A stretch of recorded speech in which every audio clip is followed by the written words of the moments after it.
Wow. Good morning. Welcome to DC. Welcome to our 20th annual Science and Advocacy Symposium. We're very glad and grateful to have you. I also want to especially thank our sponsor, our title sponsor, Kennedy Krieger Institute. Where are you folks? Cristina. Thank you, Cristina. We're very grateful to you all for bringing us here and helping us make this happen.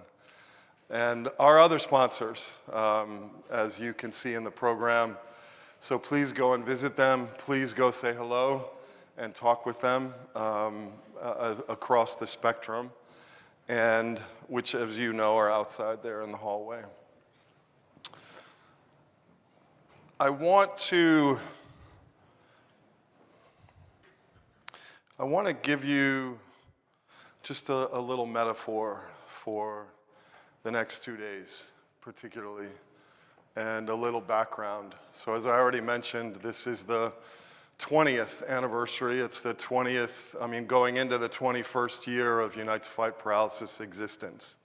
And in a minute, you're going to hear from U2FP's founder, Marilyn Smith. And we did something different this year, which those of you who've been around this meeting might have recognized, which is we didn't invite people to come and present specifically on their science or their particular work in the field. We took a sort of higher level, broader approach as a reflection on our 20 years. What has happened in the last 20 years? What have we learned in the last 20 years? Where are we today?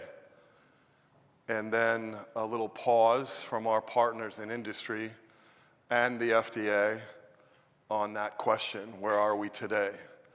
And then tomorrow, what needs to change? How do we get further? And how do we get there together, fundamentally? Because if we don't get there together, all of us together, we don't get there, is our view, our opinion. And then, of course, for those of you who don't know, then that leads our third day, which after the symposium, many of us are rolling up to the Capitol with some pre-scheduled meetings and a congressional briefing on Tuesday. So here's where the metaphor comes in, because this is what I want you to please think about over the next 2 days. And I hope this makes sense. Those of you who know me know I like to use metaphors, and I'm always coming up with a variety of them. So it's probably just an iteration of something I've said before, so I apologize if I'm being redundant. But sometimes redundancy is necessary. When I said that we all need to get there together, what I mean is that everyone, atomized everyone, but more specifically, if you're a scientist, if you're a clinician, if you're a person with lived experience, like me as a parent, or a person with the injury in your body, or you represent a company, or you represent government, or you represent a foundation, you are looking at this problem of spinal cord injury from a different lens, a different perspective. And our intention with this meeting, and this is where I'm invoking for you what I want you to think about, our intention was to provide a lot of conversation and a lot of opportunity to share your perspective as a stakeholder, as a representative group, but also as an individual. And so here's the metaphor I've been thinking about for the last few days. If you want to get from point A to point B, you want to go down a road. How does the road look different if you're hopping in your car and driving point A to point B? How does it look different in the last several days for me, or even actually the last couple of years? We decided not to buy a second car after my old Prius finally died. So I walk a lot in Minneapolis. I walk to my office, I walk to meetings, I walk to the co-op to buy milk or whatever. How does the road look when you walk? Different than when you're in your car. How long does it take to get there? Different if you're driving or walking. What if you took the bus? How does the road look then? little more prescribed. You're with a group of people that you don't know. What if you're riding your bike on the road? How is that different? What does the road look like? How long does it take to get there? What do you have to pay attention to? Do you have your earbuds in? You listening to a podcast or music or talking to your sister on the phone, whatever it may be. So the same road looks different depending upon how you're getting from A to B. Then you could even, when we could go into the weeds, like, are you an Uber driver? Or are you an Amazon driver who double parks on the streets of my city of Minneapolis all the time? Or are you in a chair as a pedestrian? Are you being driven for someone who's in a chair, like my son Gabriel? He doesn't drive, but he's driven a lot. What does the road look like from the passenger side? When maybe you used to drive, but you don't drive anymore. I mean, we could keep going, right? But I hope you understand the point is that all of us in this room, depending upon how we get from A to B, whether we're in the driver's seat or the passenger seat or the back seat or the bus, or we're just walking, or we're just rolling, the road looks different. And the road is experienced differently. So today and tomorrow, as you listen to these presentations and as you listen to the provocations that people raise and the conversation that we all have as a room together, think about that. Because our hope and our belief is that to get further than we have gotten in the last 20 years, we have to come up with a collective answer to the problem. We have to come up with a collective path to get from A to B. It can't be one stakeholder, it can't be one narrative. It has to be a shared narrative. And that's what we want to try to get to. As difficult and as messy and as confusing and as complicated that might be or prove to be, that's how we all get there together, is understanding. If I'm driving a car, I need to understand that biker who's next to me. I need to see that pedestrian crossing the street. I need to understand why there's a curb cut out, or why we need to have a snow blower in my town make sure that curb cutout is clear, and so on and so on. If we don't do that, then we don't all get there. And if we don't all get there, people with spinal cord injuries don't win. Okay? Make sense?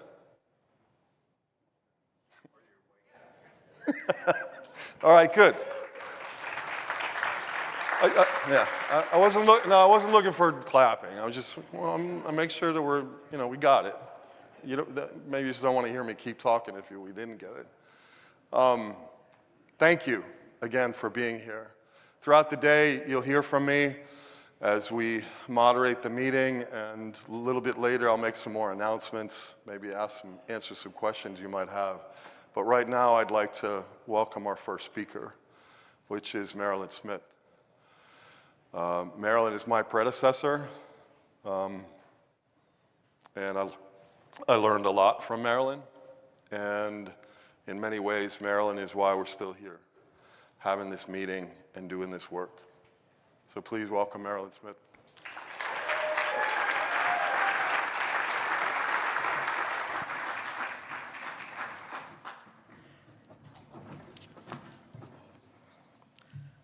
Those are some bright lights. Feel like I'm a bit of a spectacle here, but I'm glad to have the opportunity to kind of start things off with a little history lesson. And thank you, Matthew, for the introduction, and everybody who's put this conference together. It's pretty impressive. Christopher Reeve passed away in October of 2004. At the time, he was the most visible and vocal advocate for the spinal cord injury community. He challenged scientists and clinicians to be bold in their pursuit of therapies that would restore meaningful function to paralyzed bodies. His death was devastating to his thousands of followers living with SCI. He was deeply mourned in the CareCure community online chat room, where SCI folks went in those days to share information and provide support to one another. Now, those of us in this room know that living with a spinal cord injury requires huge amounts of resilience and resourcefulness. So the despair rather quickly turned to, what are we going to do? Before long, there was a chat thread on CareCure about organizing a rally in Washington, D.C. And soon after that, a leadership team emerged, the 6 bionic women. They're joined in this photo by Dana Reeve and Tricia Brooks. I'm sure many of you will recognize their faces. Now, true confessions, we really didn't know what we were doing. We just knew that something needed to be done. None of us lived in the DC area. We had no experience organizing an event like this, and we didn't know if anybody would come. But we plowed ahead, using Yahoo Messenger as our means of communication and learning as we went. Fortunately, we had the help of the Reeve Foundation and Kennedy Krieger Institute, both of whom have been loyal supporters and partners of U2FP for these past 20 years. And lo and behold, over 100 people showed up, most of whom were folks with spinal cord injury and their family members. The success of the rally showed us that it was just a beginning. The SCI community was hungry for someone or something that would continue the work that Christopher Reeve had begun. In late 2005, led by 3 of the bionic women, Unite to Fight Paralysis was born, having successfully incorporated and achieved nonprofit status. Once again, we started from scratch. There were no venture capitalists coming around with money. We were an unknown quantity to grant makers, and our only personal resources were time and hard work. Fortunately, we'd all been living in the SCI world long enough to cultivate those qualities of resilience and resourcefulness. We were used to being told that things could not be done. So undaunted, we started by looking at some of the successful community-driven advocacy organizations and leaders for models.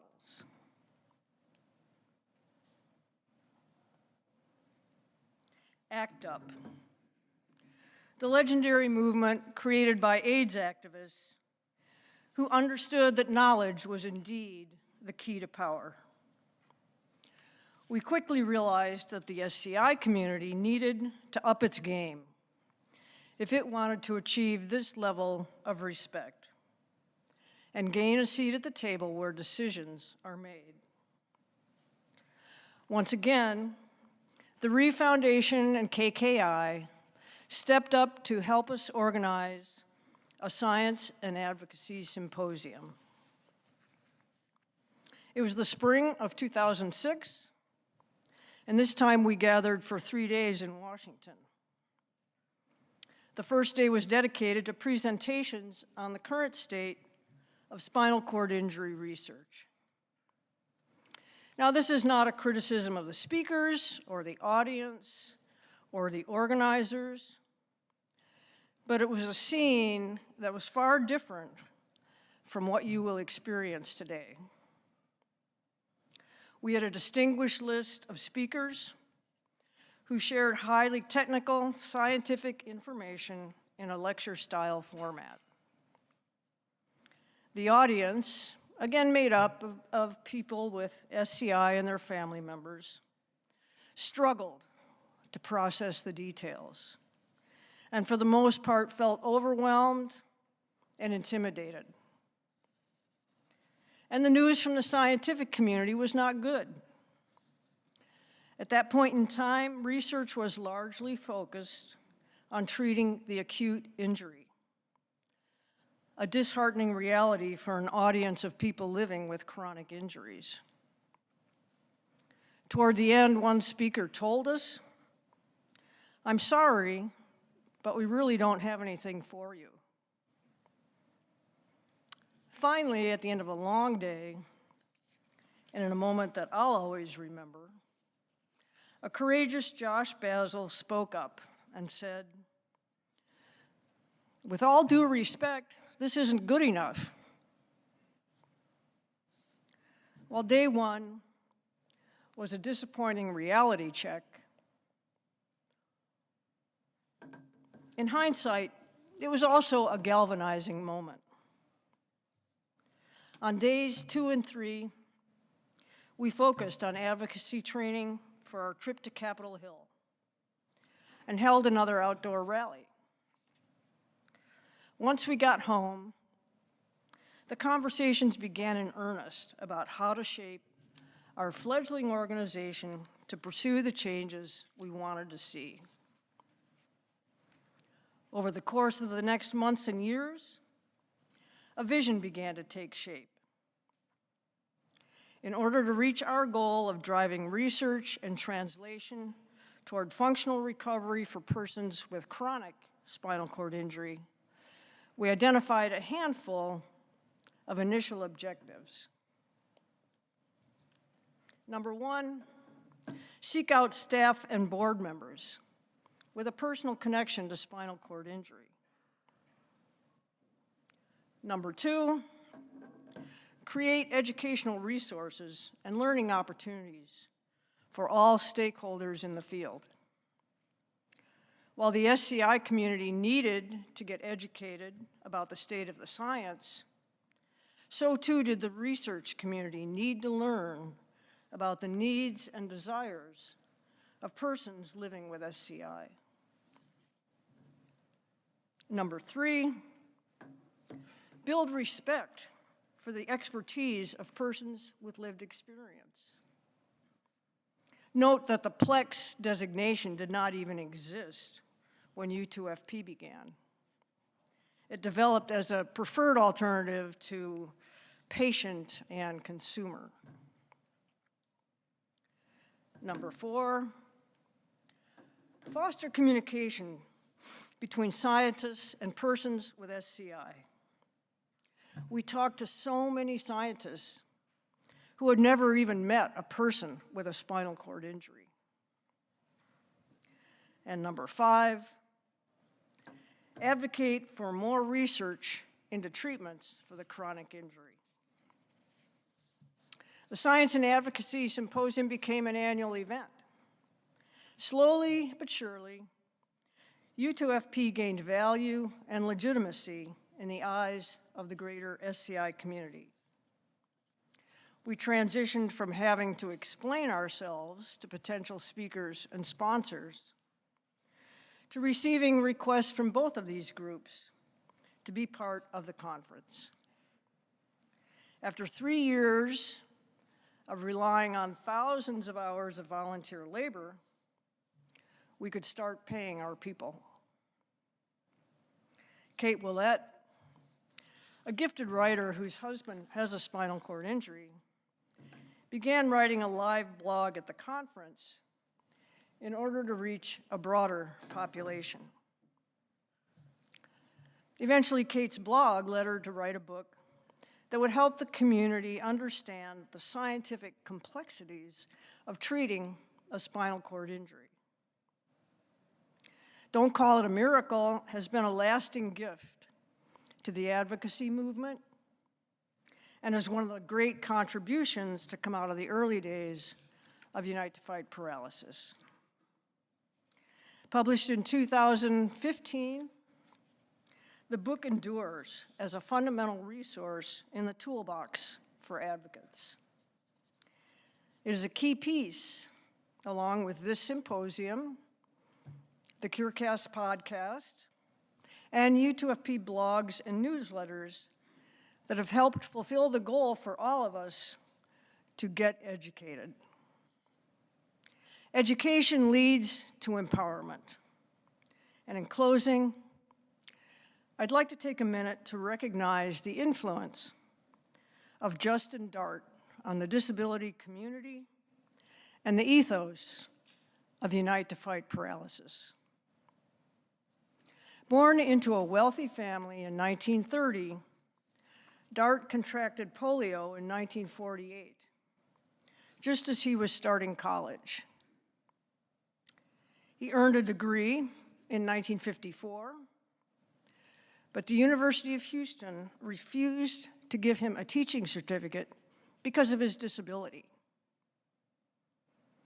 He became a successful entrepreneur, but in 1967, he gave up the corporate life to devote his time to disability rights.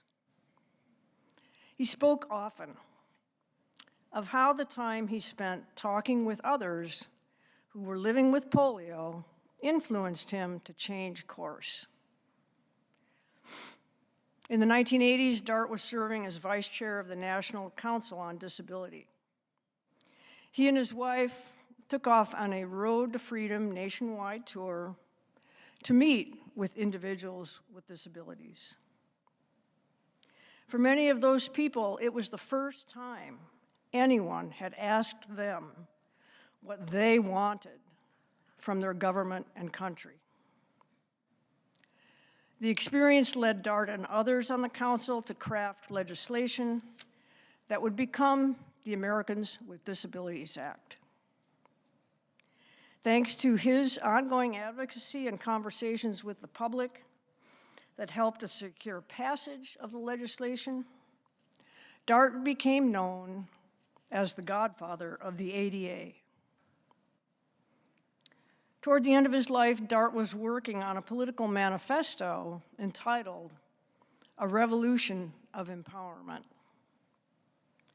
The concept of empowerment is at the heart of U2FP's mission and vision. Every person has equal access to treatments that will restore health and independence after spinal cord injury.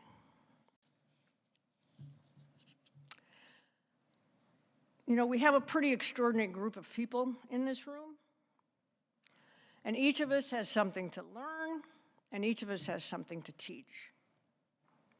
So I encourage you to listen, to engage, to get out of your comfort zone. We are far more educated and empowered than we were 20 years ago. So celebrate what's been achieved and use it as fuel for the next steps of the journey. Thank you.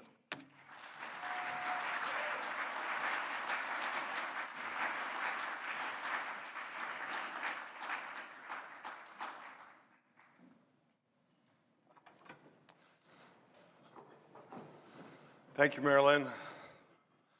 So just as a point of logistics, we're going to do these one after the other, the three, Marilyn, and then Lynn is going to come up, and then Dr. Kirshblum. But as Lynn is coming up, come on up, Lynn. I just wanted to say something that I neglected to say earlier, that the second part, which we've been talking about in our newsletters, for those of you who've gotten them, this 20-year retrospective, there's another one, which is Lynn. It was, if you look in the bio, it's from NIH, no longer. She'll talk about that. But Lynn was behind something called SEI 2020 at NIH, which was launching a decade of disruption in spinal cord injury research, which was a sort of effort to say, okay, What are the disruptions that we need to do to improve? We are now, I mean, technically 6 years into that decade, but closer to 5 than 6. And this is also a little bit of a check-in. How are we doing in this decade as we also reflect back on the last 20 years? And that's what Lynn's going to talk about today. We'll do our best. Thanks, Lynn.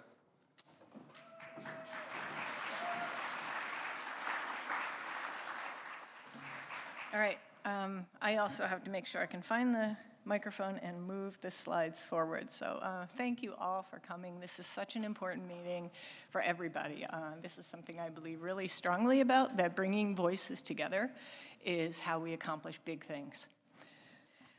So what I wanted to do in light of Matthew's initial talk, we had a couple of calls to try and figure this out, but his idea that if we want to work together, we need to get to know each other. We need to know who's walking, who's on the bus. So I thought that I would tell my story of the history through a research lens, but through a personal research lens, and I don't like talking about myself, so I'm going to start a timer just to make sure that I don't get carried away. But I was actually born and grew up in a small town near the Capital District in New York State. I was the 6th of 7 children, and I was the only one that had an inkling to love science. Both my parents were public school teachers, and all of my sisters at the time were pursuing other interests. By the time I was in 6th grade, I knew I wanted to be a scientist. By the time I graduated from high school, I had a deep fascination of the brain, of neuroscience. I picked up anything I could read on the brain. I ended up going to a small private liberal arts college, and then I looked for a graduate school. And the graduate school I picked was a graduate school in the University of Florida, and I picked it first because it was far away from home, and second because it had a freestanding neuroscience department and had everything from molecular biologists, receptor physiologists, to systems, to psychobiology, and I didn't really know what neuroscience was, so I thought that would be where to go. So I went to the University of Florida to get my PhD. That was back in 1983, and the next year, the University of Florida Neuroscience Department recruited an investigator from the University of Maryland to study regeneration. And this is Paul Reier. You'll see more pictures of him. But I wanted to show this because Paul was, I used to call him a Pied Piper. I came to study learning and memory. I had a conversation with him after he arrived, and 2 years into my PhD, I packed myself up and moved into his laboratory to work.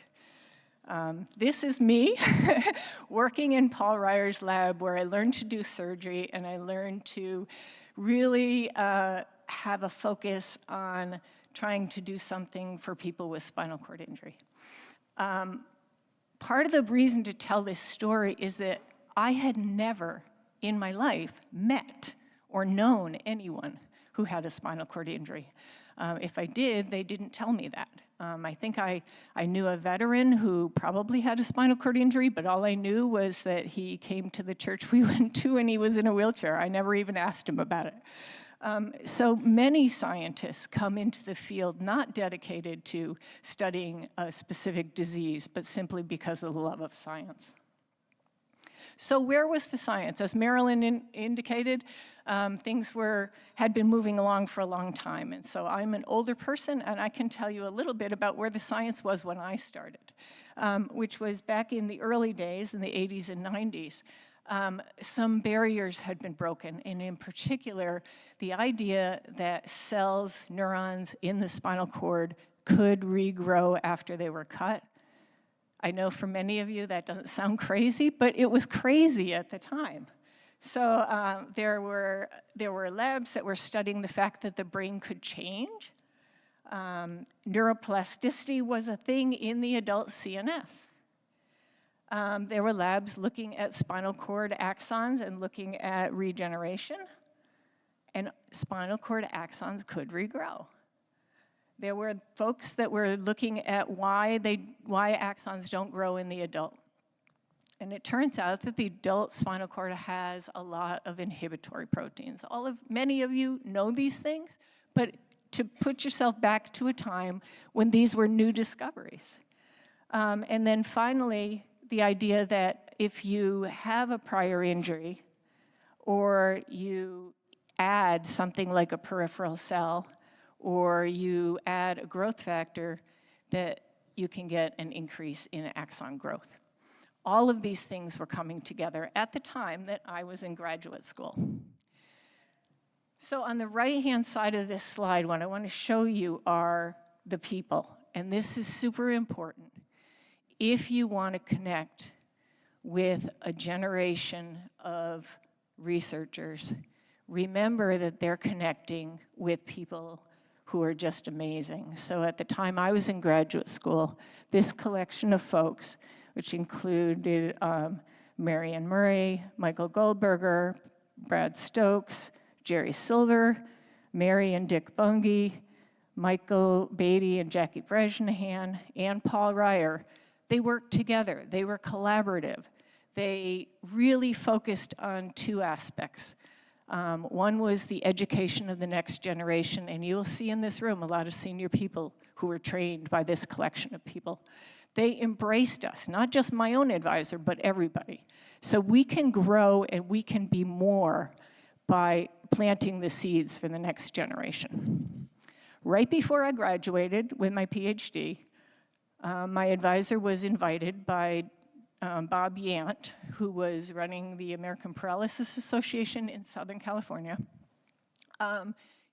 Paul was invited to give a talk. He couldn't make it. He sent me, a graduate student.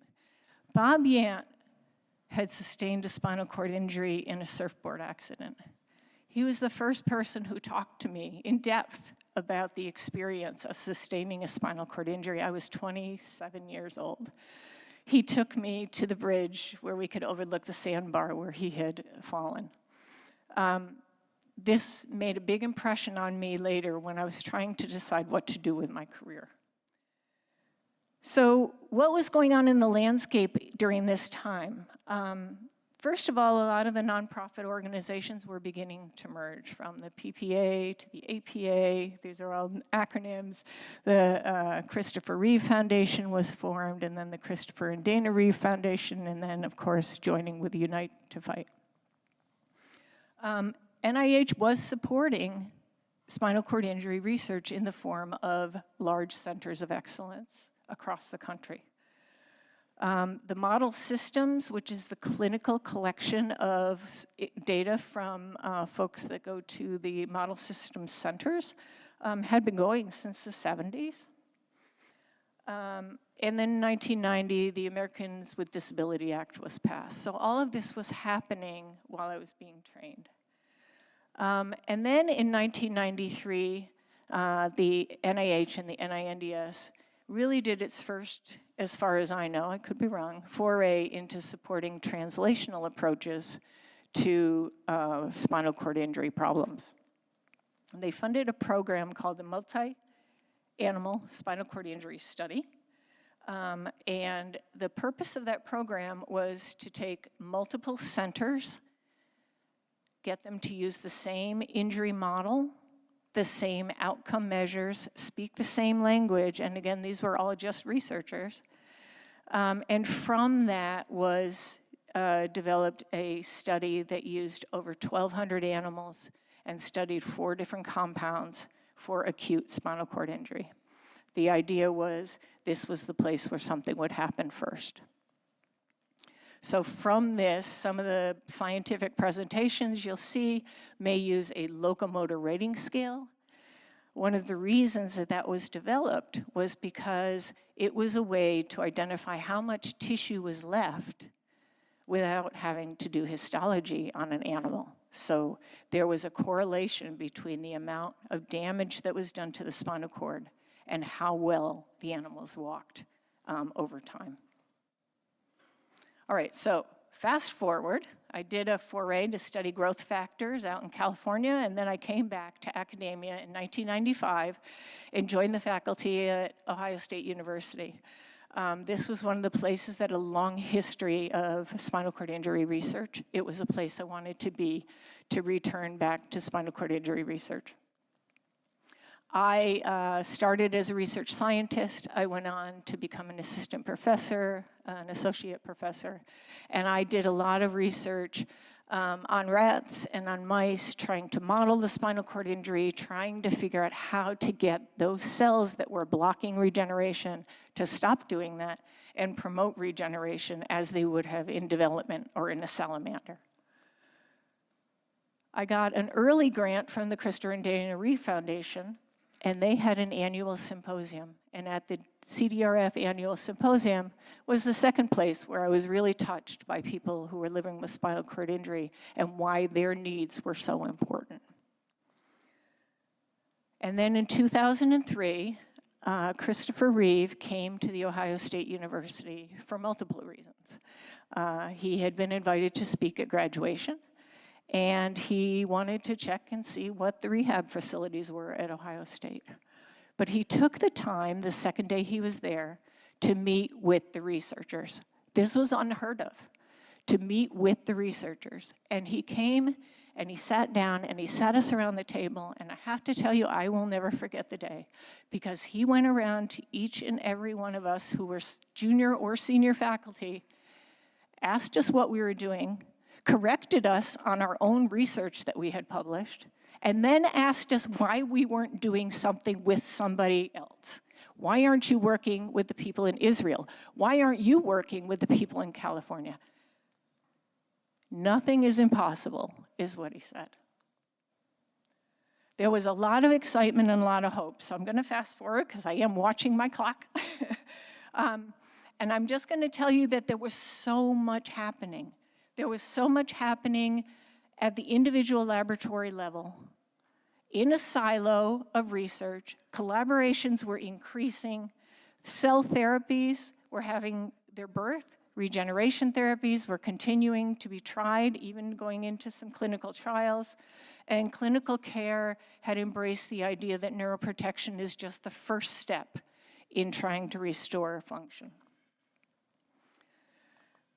The other things going on in the landscape, nonprofit organizations were continuing to integrate. And the people with lived experience of spinal cord injury were beginning to speak up and reach out more and more to researchers. And researchers were listening and reaching out to people with lived experience. From 1998 until 2003, the NIH budget doubled. And that was great for the country. But it had some untoward consequences of doubling so quickly. And one of them was that it happened to coincide with a time when state budgets were cut dramatically. And that caused universities to provide less support to each researcher because the researchers could bring in NIH money. There was a period from this when it actually resulted in a decrease in success rates across the NIH. It really launched a hyper-competitive period in the history of research across all of the conditions. And that hyper-competitive area basically said, we want only innovative research. We want only research that makes an impact. But over time, as you translate that to promotion and tenure and all the things that make jobs secure for you and your technicians and the people who work for you, innovation turned out to be a buzzword for using a new technique to solve an old problem, unfortunately. And high impact got translated to citations or a high impact factor at the same time that publications were still on paper. And the one-word journals, we call them Cell, Science, Nature, were publishing very little in the way of methods and very little, if anything, in raw data. This really led to the beginning of a loss of public confidence in the science as we began. Whoa, sorry. I have to rush through this.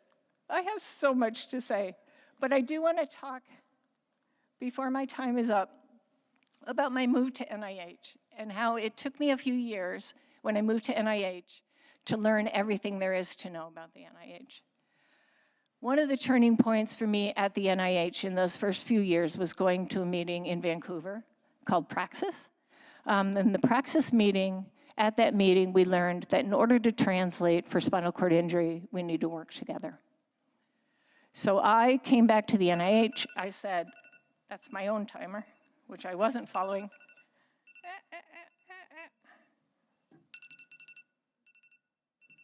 There we go. I came back to the NIH. Whoa, stop.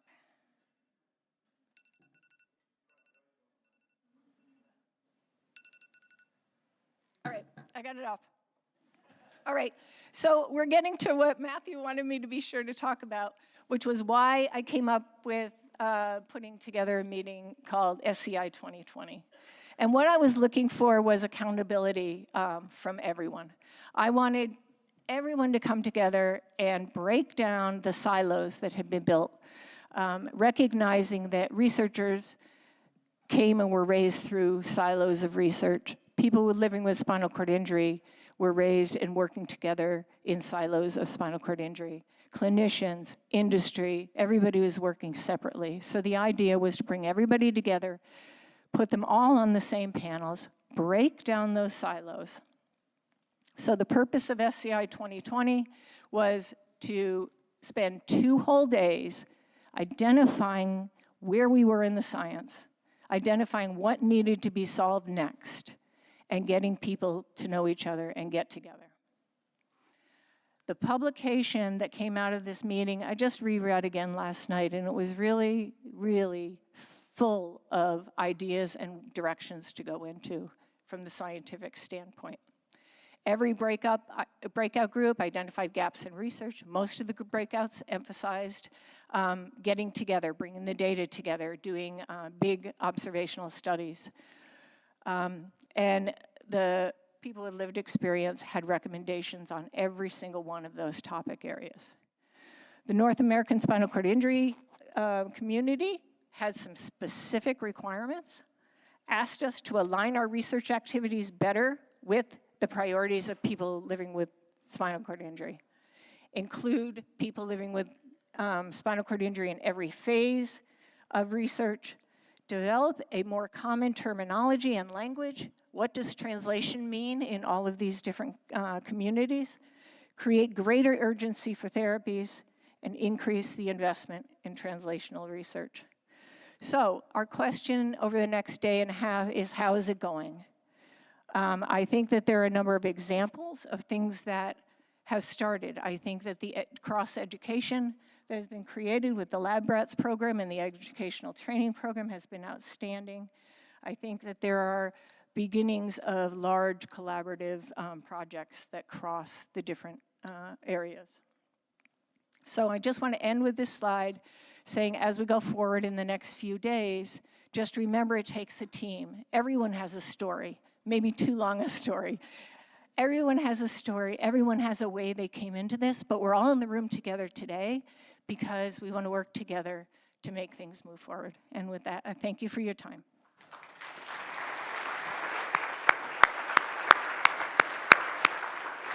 Thanks. Come on up, Steve. While Steve's coming up, just a couple things I wanted to say. I'm going to probably do this throughout the day. You'll see a camera crew around. Ben Leclerc from Montreal and Matt Edwards and their crew are making a documentary film, so don't be alarmed if they catch you on camera.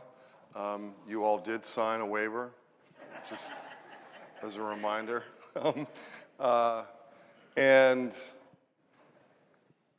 the other thing I wanted to mention is that throughout the next 2 days, it's not exact, but we tried as best as possible to have each of these sessions be, as I mentioned earlier, a person with lived experience, like Marilyn, a scientist, like Lynn, who actually wore another hat, which is a funder, and then a clinician, Steve. Welcome.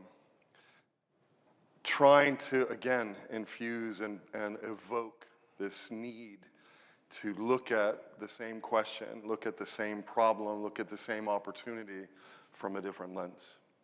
Thank you. Welcome. Thank you.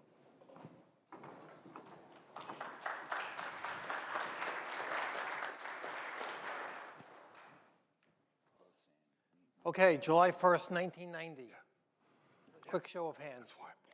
How many of you were living with a spinal cord injury or caring for someone with a spinal cord injury or working in the field of spinal cord injury? Oh, okay, a few. So for the rest of you then, this conversation will be a little bit historical, not as much experiential. For me, that was my first day of being an attending physician. I was on my own. I was really nervous and scared about what the present, but also what the future of the field would be. The concept of high-tech then was that the fax that I would send would go through before the third try, and finding a battery that would last in my beeper that would last throughout the entire 36-hour shift.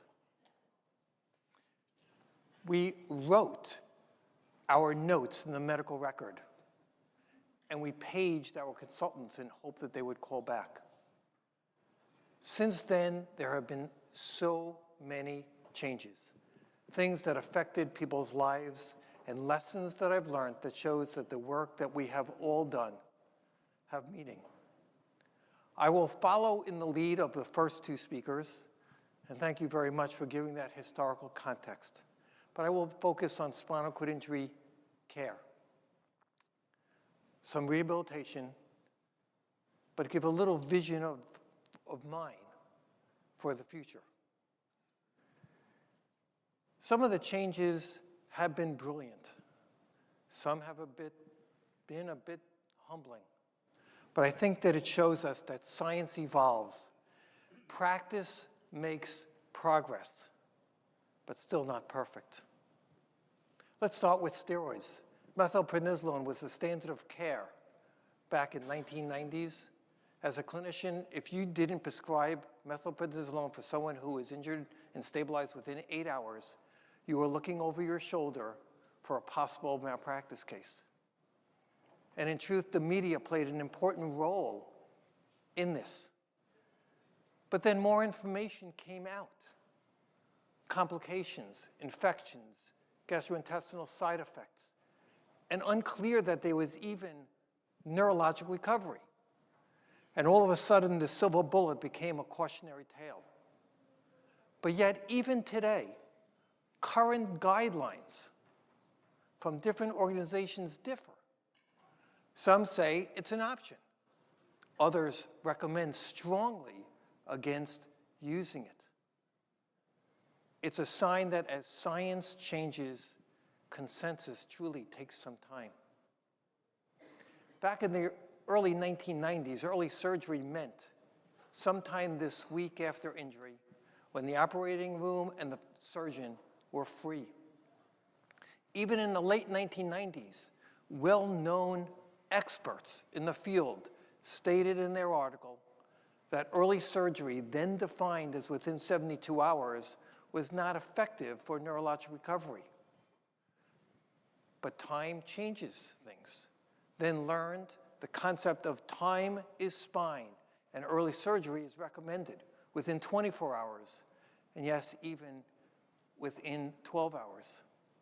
But it is not just a timing change. It's a cultural shift towards urgency, towards understanding that acutely stabilization can help protect against secondary injury and enhance potentially neurologic recovery. Blood pressure, and I joke a little bit about this, if the person was awake and speaking, they were considered hemodynamically stable. But over the course of time, we learned that a blood pressure, a mean arterial pressure of 85 became standard of care because that allowed the spinal cord the best chance of recovery. This became dogma until just a few months ago. Now there's question as to whether that really is helpful or not. Again, it shows us that what we know today may certainly evolve tomorrow. But it's not just the acute management. that first day or days. There's improved care in many other ways, and I wish I had time to talk about so many of them, but let me just give you a few. From the respiratory standpoint, better weaning parameters and techniques, ability to use phrenic and diaphragmatic pacemakers to allow people to come off ventilators, bladder diagnostics and treatment options, including medications and botulinum toxin injections and surgical procedures to allow people to do catheterizations on their own. The understanding of the impact of neurogenic bowel on people with spinal cord injury.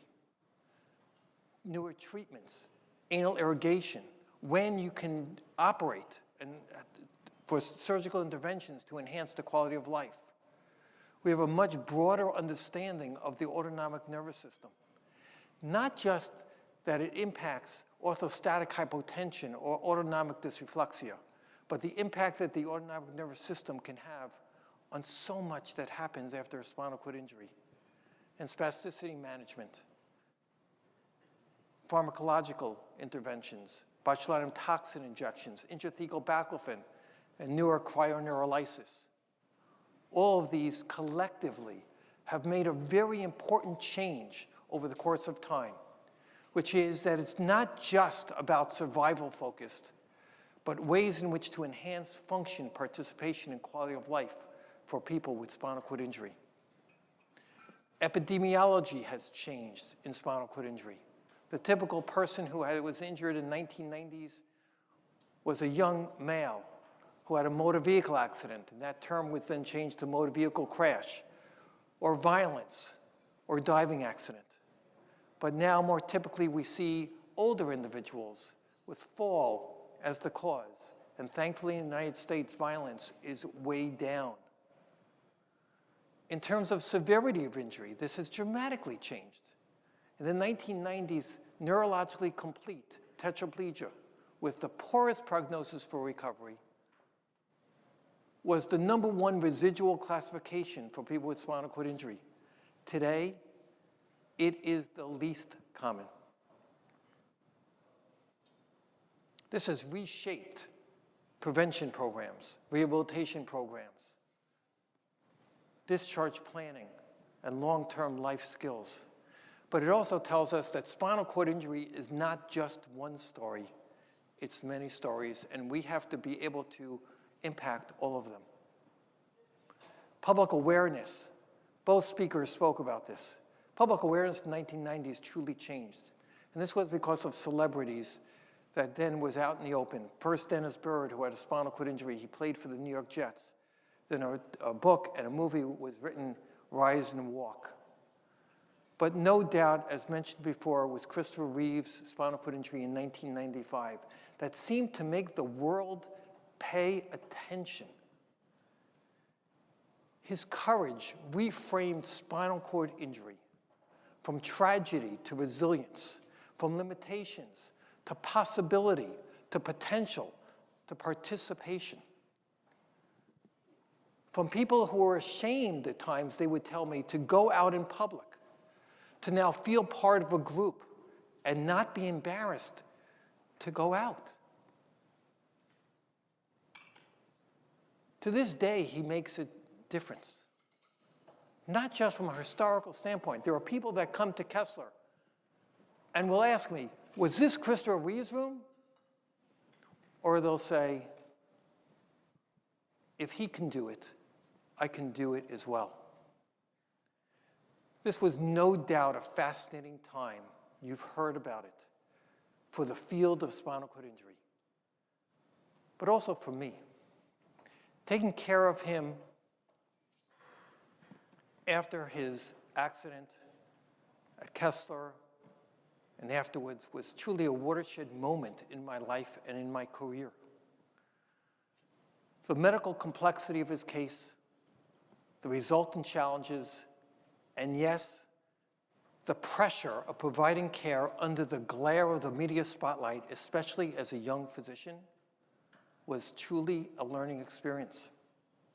When he left, I just happened to find over the internet, this was a quote that I had stated. I don't remember saying it, but it's quoted, so it's got to be true. So it really is Pretty amazing. I had no idea what impact he would have on the field. But I knew even very early on, what I learned from this is that spinal cord injury care is not just about writing prescriptions or talking about recovery. It's finding a way to bring meaning to every single person's life post-injury. Some of you may remember his very controversial commercial during the Super Bowl. We just had the Super Bowl last week. His commercial where he was digitally put in where he was walking across the stage. That was a goal that he had so advertised that he had in his mind. And he was criticized brutally for this, as was I. People would tell me, how dare you enable him to have hope of recovery after spinal cord injury? And while unfortunately, he never did meet his goal, I would tell you that his legacy lasts by serving as a source of information, advocacy, hope, and inspiration for so many people. Rehab technology has dramatically changed. Right back in the 90s, we had the mouse stick. We had the page turner. And now we have the smart home. We have voice-activated systems that can control everything. We have wheelchairs that can stand up and go up and down stairs, exoskeleton devices, and the newly approved transcutaneous spinal stimulation. And I know that today or tomorrow there'll be talk about some of the other amazing things. The spinal epidural stimulation, brain-computer interfacing, vagal nerve stimulation. It's unbelievable. And then I tell you, in the 90s, physicians like me dreamed about when these technologies would be available for people. And now, as clinicians, we spend our time, let's say, discussing with payers, with the challenge of explaining to them that these are not indeed luxury items, but they are requirements for independence and engagement in the home, work, and the community. And while there have been many advances, unfortunately, not all the medical systems have kept up. I'll tackle just one: rehabilitation. Rehabilitation length of stays. Even if a person is approved to come for acute rehabilitation, length of stays have dramatically decreased. Here's one quote. Oh boy, 2 minutes, okay.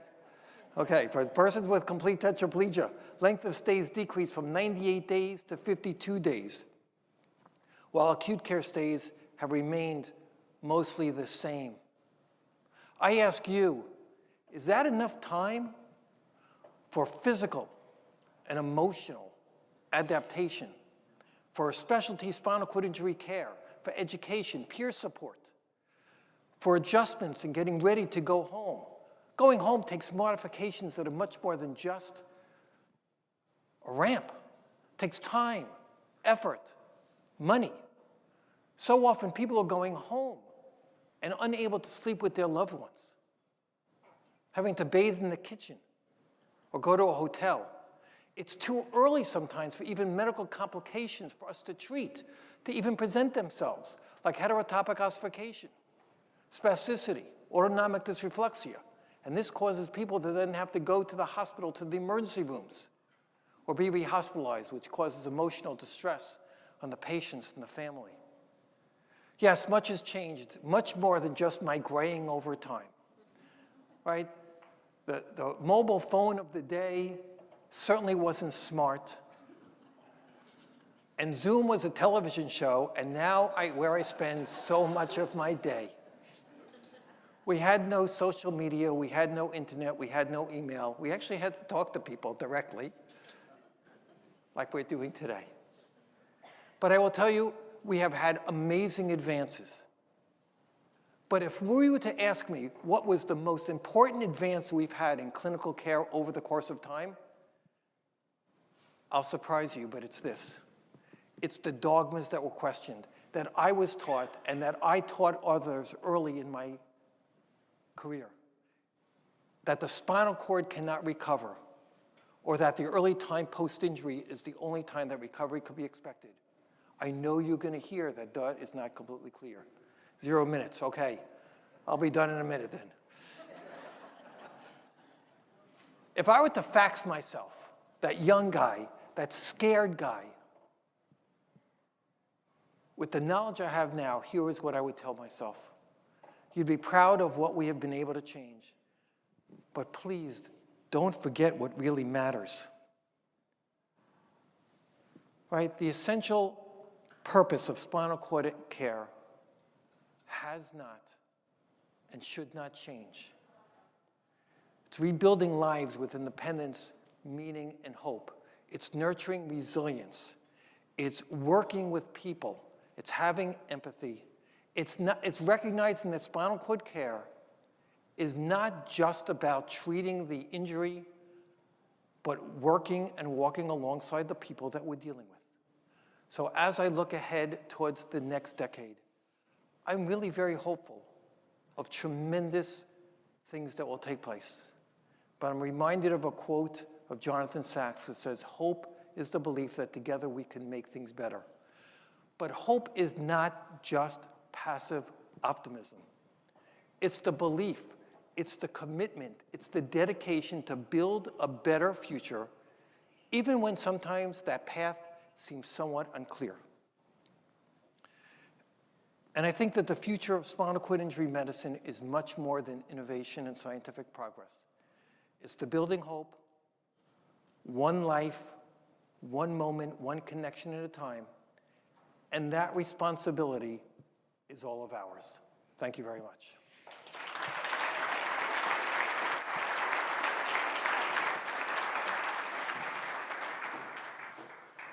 Thanks you, Steve. Marilyn, Lynn, come on up. And my microphone shepherds, go grab a microphone, please.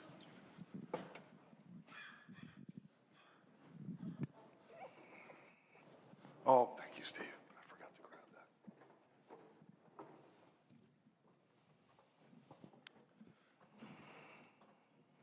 So now we talk together after these 3 presentations. And if you'd like to speak, please raise your hand or tap somebody next to you if you can't raise your hand.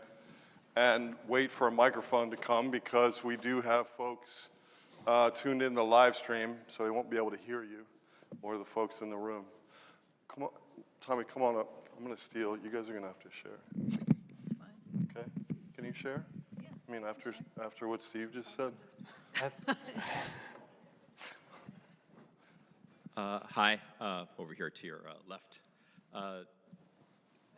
I'm Marco Baptiste. I'm at the Christopher and Dana Reeve Foundation. Recently, I saw a keynote from the new director of the NIH at the NIH Council of Councils. And his keynote talk was, I believe, the crisis of replication. And he was making the case that there needs to be a new initiative for there to be a new office in place to help with replication, and potentially a new journal of negative findings. And just curious about your thoughts on something that I know we've been talking about a lot, but it sounds like it's a new initiative. And if there's, your thoughts also on guardrails that have to be maybe placed around how you prioritize what gets replicated. Got a couple hours? I have lots of thoughts about the importance of replication. One thing I had to rush through in my talk is really acknowledging that at least in the spinal cord injury field, the importance of rigorous science and being able to replicate prior findings was really important. And the NIH had a contract with 4 centers in 2003, and then 3 centers in 2008. So 10 years of identifying promising studies that could lead to translation and trying to replicate them as they were written. Actually, most of that, Naomi Kleitman was the or the program officer leading that program. Ohio State had one of those, and what I learned from that is that it's a target to say we should be able to replicate exactly what other people did. It's actually more complicated than that.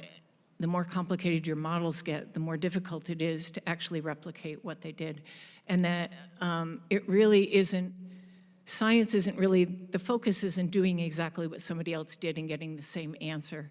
It's coming at it from different angles and getting the same answer, which takes longer. So that's my personal opinion. And again, I'm no longer affiliated with the National Institutes of Health, so I can't speak on behalf of the NIH. Naomi has her hand up, so she may have a correction. Not a correction, but hi, I'm Naomi. I'll be in the next session. This is one of the places where spinal cord injury as a community has actually led from such a small space that we fill in the whole neuroscience community. But starting in 1993, based on some of my colleagues who actually generated this before I even got to NIH, we did 10 replications trying to say that would really speed things to get from that lab into clinical work, and ended up finding out just how hard it was, but understanding that it was partly, as Lynn said, that there wasn't enough information in the papers to know exactly how to replicate things, but more importantly, that when you're changing even between labs, there are differences that end up changing the result. How much harder is it to go from a rat to a person? Huge changes. And in doing that, we learned, and we wrote about some of these reasons that things didn't work out the way we thought, but the science on both sides was good. And actually, that work is part of what led to the NIH's current interest in all of this, which was led by the Neurology Institute, partly because of what was happening. But we have to be really careful to say that just because one thing doesn't work exactly as you thought it did, doesn't mean that that means we should just stop that whole line of work. Because what we also learned is that we can tweak things and do things better and understand findings better. So replications are important, but they're also, you need to put them in context, and we need to do them as intelligently as possible. And spinal cord injury really did, in some ways, lead the way in the neurology community in that.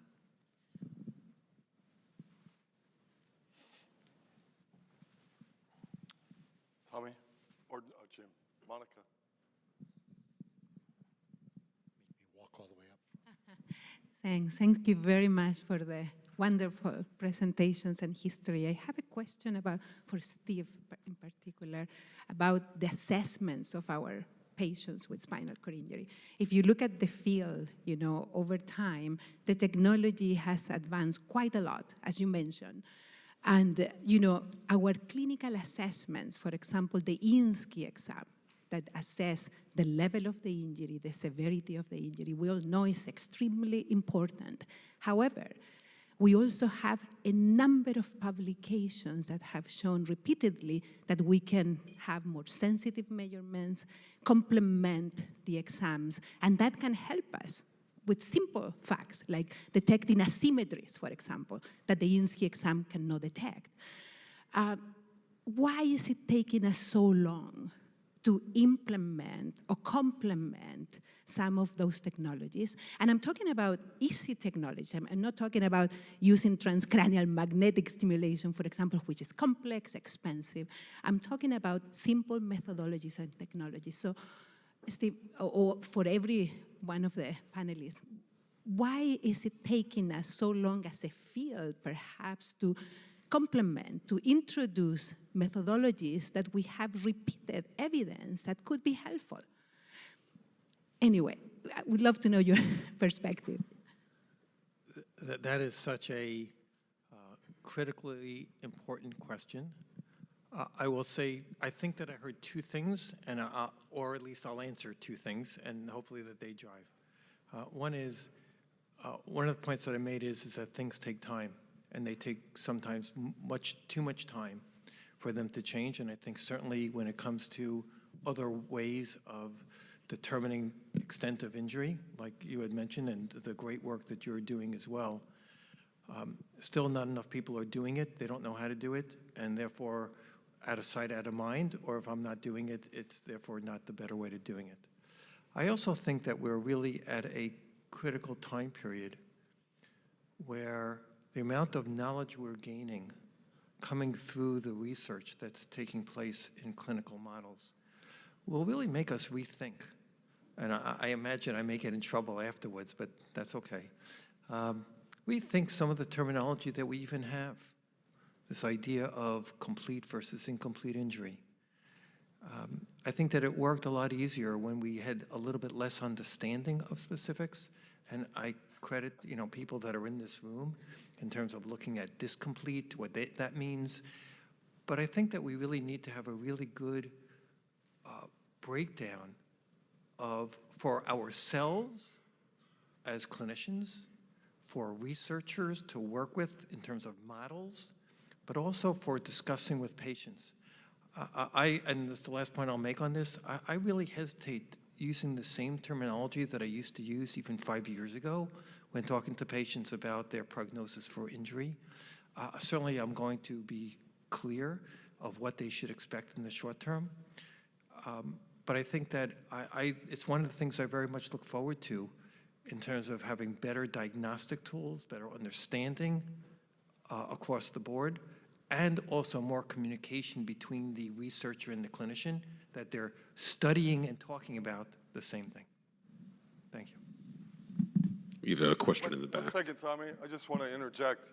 I don't want to preempt your next session, but I know we talked about this a little bit, and especially for those of you in the room who aren't scientists, as we've heard from 3 scientists now, that there is an intersection maybe over the last 20 years of understanding the preclinical model, like you were just alluding to.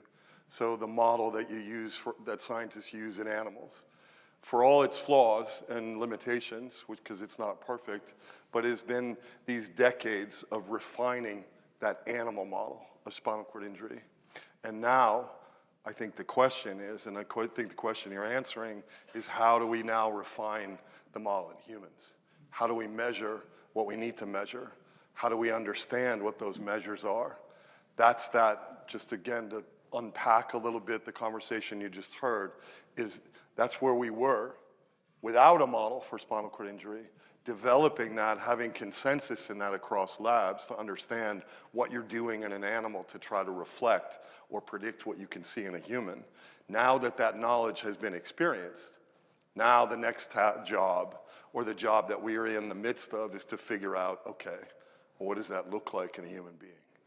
And how does that influence replication, as the question was earlier asked? I also want to ask another question, just again from a community perspective, sorry. And it's a difficult one, but I want to ask it to all of you, because I think there's a synthesis. There are unforeseen consequences I was having a conversation with Ojur and Berglund from Iceland earlier about something that reminded me a couple of years ago, a scientist and I named Dennis Bourbeau conducted a lot of interviews, some of you are in this room, about why we don't have treatments for spinal cord injury. And we asked company representatives, we asked scientists, we asked clinicians, we asked person with lived experience, and we asked foundations, funders of science. And the group with spinal cord injury, when we asked the question that we asked everyone, if you had a magic wand and you could wave it over this system, you couldn't cure spinal cord injury, but you could fix something in the system, what would you do? And every single person said, I would give Jeff Bezos or Elon Musk a spinal cord injury. And I thought about it when you were talking about Chris Reeve and the impact Christopher Reeve had on furthering the science. And yet, there's still need for system change. And I thought about it, Lynn, when you said some of the unforeseen consequences of the injection of money. You know, we're going to go to Congress and we're going to ask for more money. Well, for what? And then I thought of you, Marilyn. And what I told Ojur is that idea of, well, we need policy change. We need politicians to take up spinal cord injury and make change to policy. And we need media attention. We need celebrity. We need someone to put a face on it. But we also need bottom up. We need us from the bottom up to solve the problem and not wait for some gloss. So I just wanted to throw that out to you. If you have comment or if that resonates, or if there's a question you can find in what I just said, please answer it.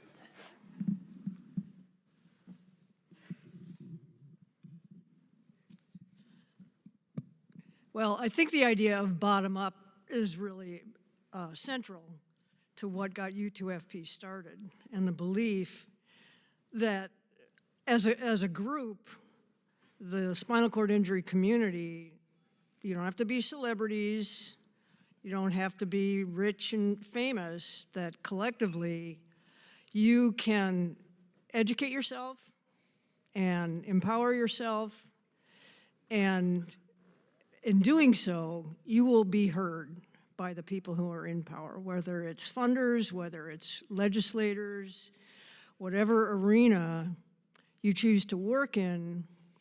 If you have the initiative and the education, that you can make a difference from the bottom up. And I think we've seen that. You'll hear from other people from the SCI community talking about what's really important to those who are living with the injury. And we've kind of, I think, over time, moved away from the notion that walking is the most important outcome. I think when you talk to people who are living with the injury, no, it's not number one. And that in itself has kind of taken a while to gain traction, but I think the research and clinical community understand that now. Marilyn, you're a hard act to follow. But unforeseen consequences, I think I'd rather flip it and imply that what can be done now in an era of social media, of messages all day, every day. I have my phone with me. It knows everything about what I'm doing and what I'm thinking. What's important is not necessarily having a celebrity with a spinal cord injury, but having the message from as broad a community as possible that is consistent and aligned, so that together everyone is shooting for the same goal. And if we're fighting amongst each other about what that goal is, then I think we need to work together more. So that's my thoughts. I have three things in my mind, and I think you said them all perfectly, which was, one, advocacy that must be a large tent. Two, it's about money, but it's not only about money, because thankfully there are industry-sponsored things right now. Certainly the more money, the better. But I think three is critical. Those walls of competition must break down, and I believe that it's not going to come from the research groups. It's going to have to come from the funders saying that collaboration is the key. Thank you all. Andrew. Is that it? Yeah, if you don't mind. I'm Andrew Stewart. I'm an assistant professor at University of Kentucky. What I would like to know from you guys, because you just gave good presentations on the fact that most of you guys have been here since the start of investigating research in spinal cord injury. And today, when I feel essentially like I'm working in a silo without the communication from all of the different vested parties, what would you guys say could have been done differently, developed from the time that things have started, to help improve the communication and improve those translational successes throughout the time that, from the beginning of the research world until today? What could we have done differently to have improved where we are today?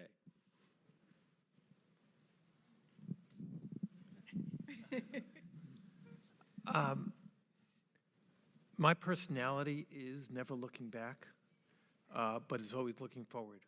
I think that there are always obstacles and challenges that present itself when you're going through it that people don't recognize in hindsight. But I take a look at the tremendous opportunities that people did have to work together, forming of organizations that became much more broad, right? Originally, there were organizations that were clinician only. And then it broadened it out to including therapists and nurses and researchers. And so everyone started to be in the same pool.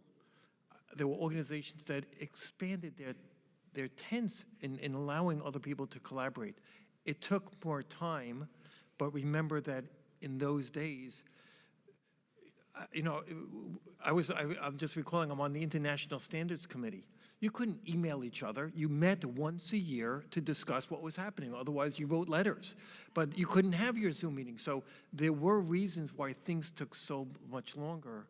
But I think in looking at the opportunities that we have today, we can learn from those things to say, communicate on a constant basis to be able to move forward without any one, and this would be the last thing.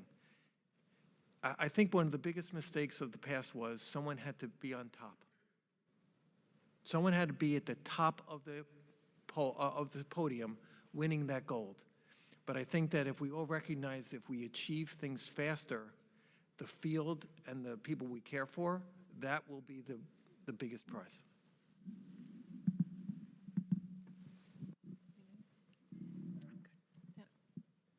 I'm sorry. Okay, now I can, okay. This is for Marilyn. Marilyn Barry Monroe here, colleague and board member. I'm over in this, way over here. Good to see you. Before, This would be tricky. before I ask a question, I have to say this, that we're here because of Marilyn. And we should acknowledge that. So thank you so much.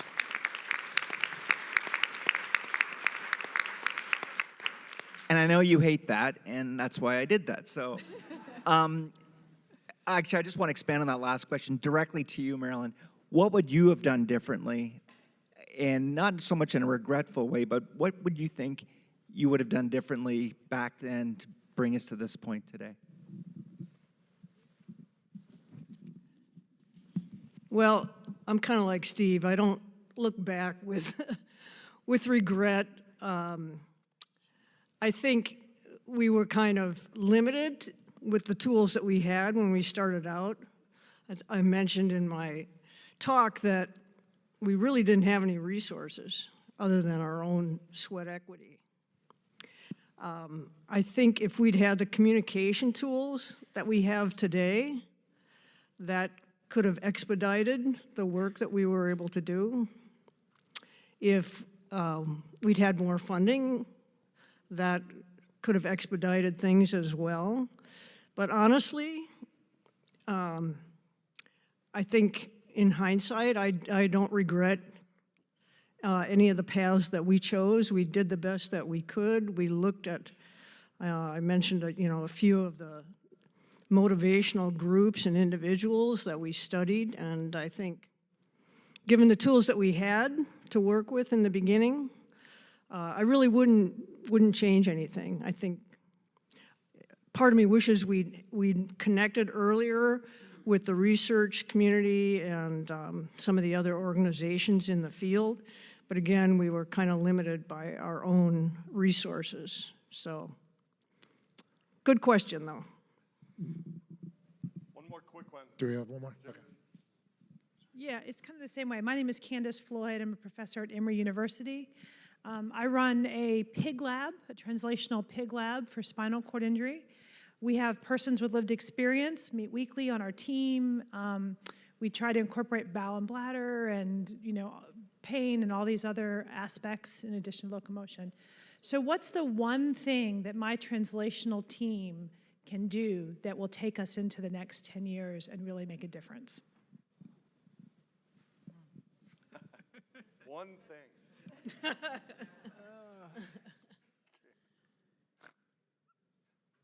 might have stumped us. Hi, Candace. I don't know about one thing.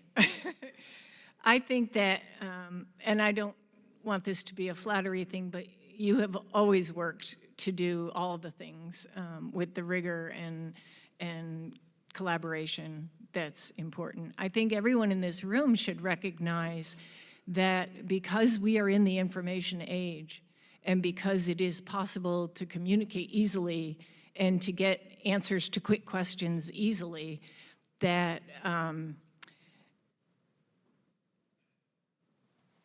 have to remember where I was going with that. No, I think we all need to realize that people living with various neurological or other disease conditions or family members are speaking out. The NIH is including in its funding announcements for any studies that are of translational or clinical significance, recommendations to reviewers to look for those connections with the community. So it is happening. So rather than looking back, I think we just embrace what's working and double up and do even more and bring people to your lab, Candace, that have a voice, that have a following, and let them tell the world what's going on. That is all I have to say.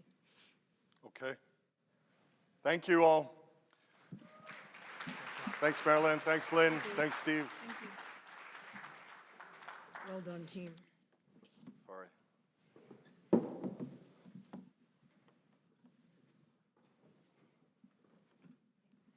thanks.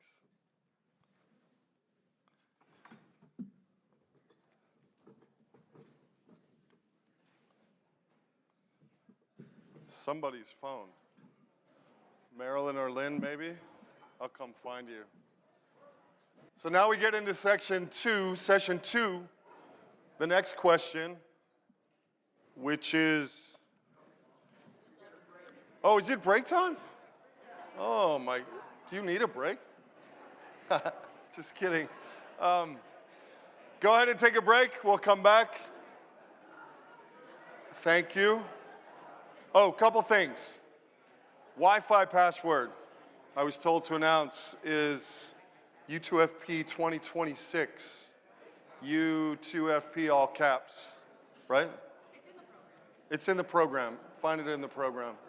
And then the second thing, unfortunately, when we come back for session 2, Josh Basile, unfortunately, is not going to be joining us. He will be joining us remotely. Has an illness this morning, unfortunately. But go take a break. Talk amongst yourselves. Continue the conversation, please.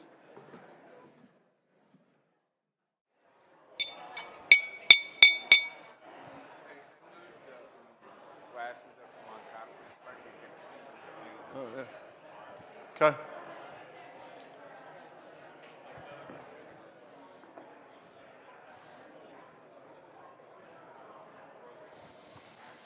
Come on back in. All of you out there in the hallway.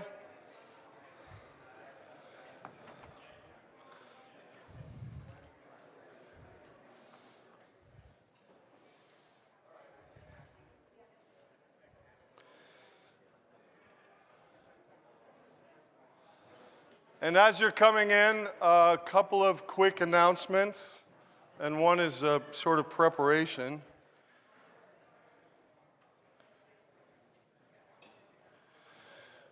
As you, Ryan, Lucia, is the survey on the Whova app? Oh, okay. If you haven't opened up the Whova app, W-H-O-V-A, please do. Or, I mean, if you don't like that stuff, don't. But it's an opportunity to connect with folks, but also there will be a survey there that you can fill out for our conference, which would be really helpful to us to get some feedback from you. The second thing is, for those of you who don't know, over the last number of years, I think you can probably find it in the program or you can find it at our table out there, we have been at work trying to pass spinal cord injury funding research funding bills. And we have successfully passed bills in Minnesota, Ohio, Pennsylvania, Washington, and we are currently working for 8 long years in the state of Wisconsin. And we have some Wisconsinites here, one of whom just made a face. Because we are in the last weeks of trying to pass a $5 million appropriation for SCI research, and like the Sherb family that I was just talking to, it's smart money because it has strings attached to it. And we have cumulatively, I think we're up around 40 or 46 million that we've committed to research, clinical trials, translational projects, and it's had an impact. And the reason why I bring all this up is that Wisconsin has a crazy rule of 17, it's called. And those of you who read our newsletters know about it. There are 18 Republican senators in Wisconsin, and then there are something like 12 or 11 Democrats. And the Republicans have had a supermajority for some years now, and they have this unconventional rule that they will not put any bill up for a floor vote unless they can pass the bill with 17 senators, meaning Republicans. And this is not a partisan argument that I'm making. It's just what they do in Wisconsin because our work is not partisan. And we have had authors and supporters in both parties. We've had opposition in both parties. But the bottom line is they're not putting it up because we only have 15 Republicans who will vote yes. And they won't put it on the floor because then they don't have to be on record voting no against a spinal cord injury supporting bill. So a little bit later today, we're going to take 2 minutes and we're going to put Senator Lemahieu's phone number up on the screen, and I'm going to ask you all to call him. And I mean all of you to call him. And you don't say, you can say a sentence. Please pass Senate Bill 99. Please. And if you want to say, step over the rule of 17 and just pass it, you can say that too. Because it's been 8 years of us trying to fight with them, and we're kind of tired of it. We're ready to give up. So that's coming, probably after lunch or something, okay? So ready yourselves. All right. And maybe when we're all done calling, I'll call, and you all can yell into my phone, right? We'll do that. We'll try that too, a little bit of theater. Okay, now we're into session 2. We just spent a little time on where we've been, and now we're going to spend some time on what we've learned.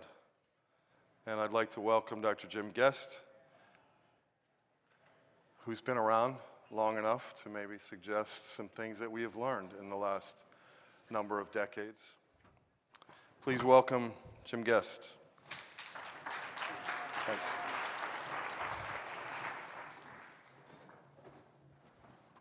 Okay, well, the lights really are bright up here. Let's get going.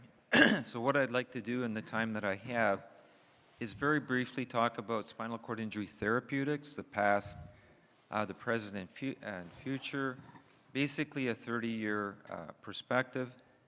And I want to mention that I was here 20 years ago, and it was a really interesting meeting.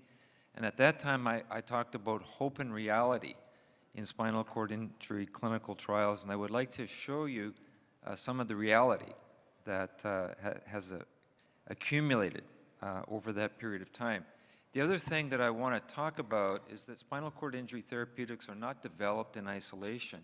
They're shaped by the scientific, commercial, and technological forces that drive all of medicine, and in particular neurology, as it responds to critical needs.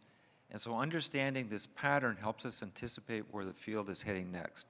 So I made this diagram here, and the purpose of it is to show over time how the rate of discovery and the rate of clinical trials is changing. And it's very encouraging because we've gone from sort of a flat trajectory to what looks like an exponential trajectory. Even in the last 2 to 3 years, we've had several clinical trials reporting interesting, promising results. So you can see where it says we're here now. When are we going to get to major therapeutic success? And so I don't know how to define that, but I have put this sentence. The major therapeutic success will be when we say the outcome of spinal cord injury is markedly different than in the past. And so if you also look over to the right, you'll see there's 3 different sort of trajectory lines. If we're able to continue at the pace that we're at, we will reach a major therapeutic success. If this falls off for various reasons, and I know that funding is important to this meeting, the rate of discovery, the rate of the clinical trial innovation may change. So that's very important. But it is encouraging to see this trend. It's doubly encouraging if you look at the arc of therapeutic breakthroughs across these different areas that I've listed here, from gene therapy to cochlear implants, cancer immunology, and so on. And you can see that these reached a breakthrough point, and their trajectory trends look quite similar. Some of them are more linear. Gene therapy and cancer immunotherapy, they look so steep because of their dependence upon molecular level discoveries. But this arc of therapeutic breakthroughs is encouraging that the spinal cord injury field will get there. Now I'm going to summarize basically 30 years of research in these 12 clinical trials that are presented here. And basically this is taking us from 1990. Steve talked about how he was just starting his faculty job at that time. That's also when the methylprednisolone NASCUS-2 study was published. That was May 1st of 1990, all the way through to the NISCI trial reporting last year. And so these little colors next to them indicate what phase they were. So phase 3 trials are orange, and phase 1 and 2 trials are green. What I want you to look at is where there's gray. So gray is when a trial is considered to have not been successful, and so there are quite a few of those there. Nevertheless, there have been tremendous lessons from these studies. And so spinal cord injury has been pioneering innovation, and we should really be proud of that. So just to look at, so the original Geron trial for OPC1 was the first FDA-approved trial of embryonic stem cells for anything. The NISCI trial, which reported last year, has been pursuing this goal of anti-no-go-A treatment for over 25 years. This was the first use of recursive partitioning in the enrollment of the study to try to select those people who were potentially responders and would not have ceiling effects. NBG 291 reported at the Asia meeting last year, and that is the first trial, and Monica is of course sitting right there, in which motor evoked potentials were used as a primary endpoint in a small study. The RISCUS reanalysis, I was part of the RISCUS trial, and we'll talk a little bit more about this, but brings in the concept of multiple primary endpoints consolidated together, in that case with a global statistical test. Sethrin was the first designer peptide for spinal cord injury. Uplift, the first to achieve a de novo approval in neuromodulation for spinal cord injury. And Cygen, people don't know that much about Cygen, but Cygen was actually a combination therapy of neuroprotection and neuroplasticity. So the central challenge that we face, it's still quite similar today: preserve tissue, that's about neuroprotection; optimize residual circuits, that's about neuroplasticity, neuromodulation, rehabilitation; and then replace lost circuits. So that's the hardest one of all to accomplish, and that's the one where we still have not been able to realize what's been achieved in preclinical models into people. Part of the problem is very difficult in people to achieve the level of resolution that we can in the animal models. In the last 20 years, multiple dogmas have been overturned that give great encouragement for our future. The glial scar has been reinterpreted. We have an entirely new type of cell, the induced pluripotency cell. Complete injuries have been appreciated as often discomplete, enhancing the neuroplasticity potential, and dormant circuits can be reactivated. And we really learned that with the studies in Louisville of epidural stimulation, when people with motor complete injuries were able to move. Additionally, we have discovered neuron intrinsic growth programs. When these are activated, the regeneration is much more powerful than we see with other therapeutics. We also realize there's endogenous repair, so propriospinal relay circuits are formed. This is now established in rodent models. We don't know how to identify this in people yet, but that will be very important. Interneurons, the molecular identity of recovery organizing neurons as critical neuroplasticity nodes is appreciated. And then we have the possibility to bypass injuries, and so we have the brain-spinal interface that was published about 1.5 years ago. What about the rest of neurology? What about breakthroughs? So there have been important breakthroughs in neurology. So spinal muscular atrophy now has a gene therapy treatment that is transforming the outcome for that disease. And then stroke is the big win. So stroke therapy is neuroprotection. And the development of thrombolysis and thrombectomy has utterly transformed the field. Of course, there's a brief therapeutic window, but it's even changed the way stroke medicine is organized. And in multiple sclerosis, we've had multiple disease-modifying therapies that are developed, and we do even have some inroads in these difficult neurodegenerative diseases that I have listed under Tier 2. What has determined success so far? So stopping an ongoing process.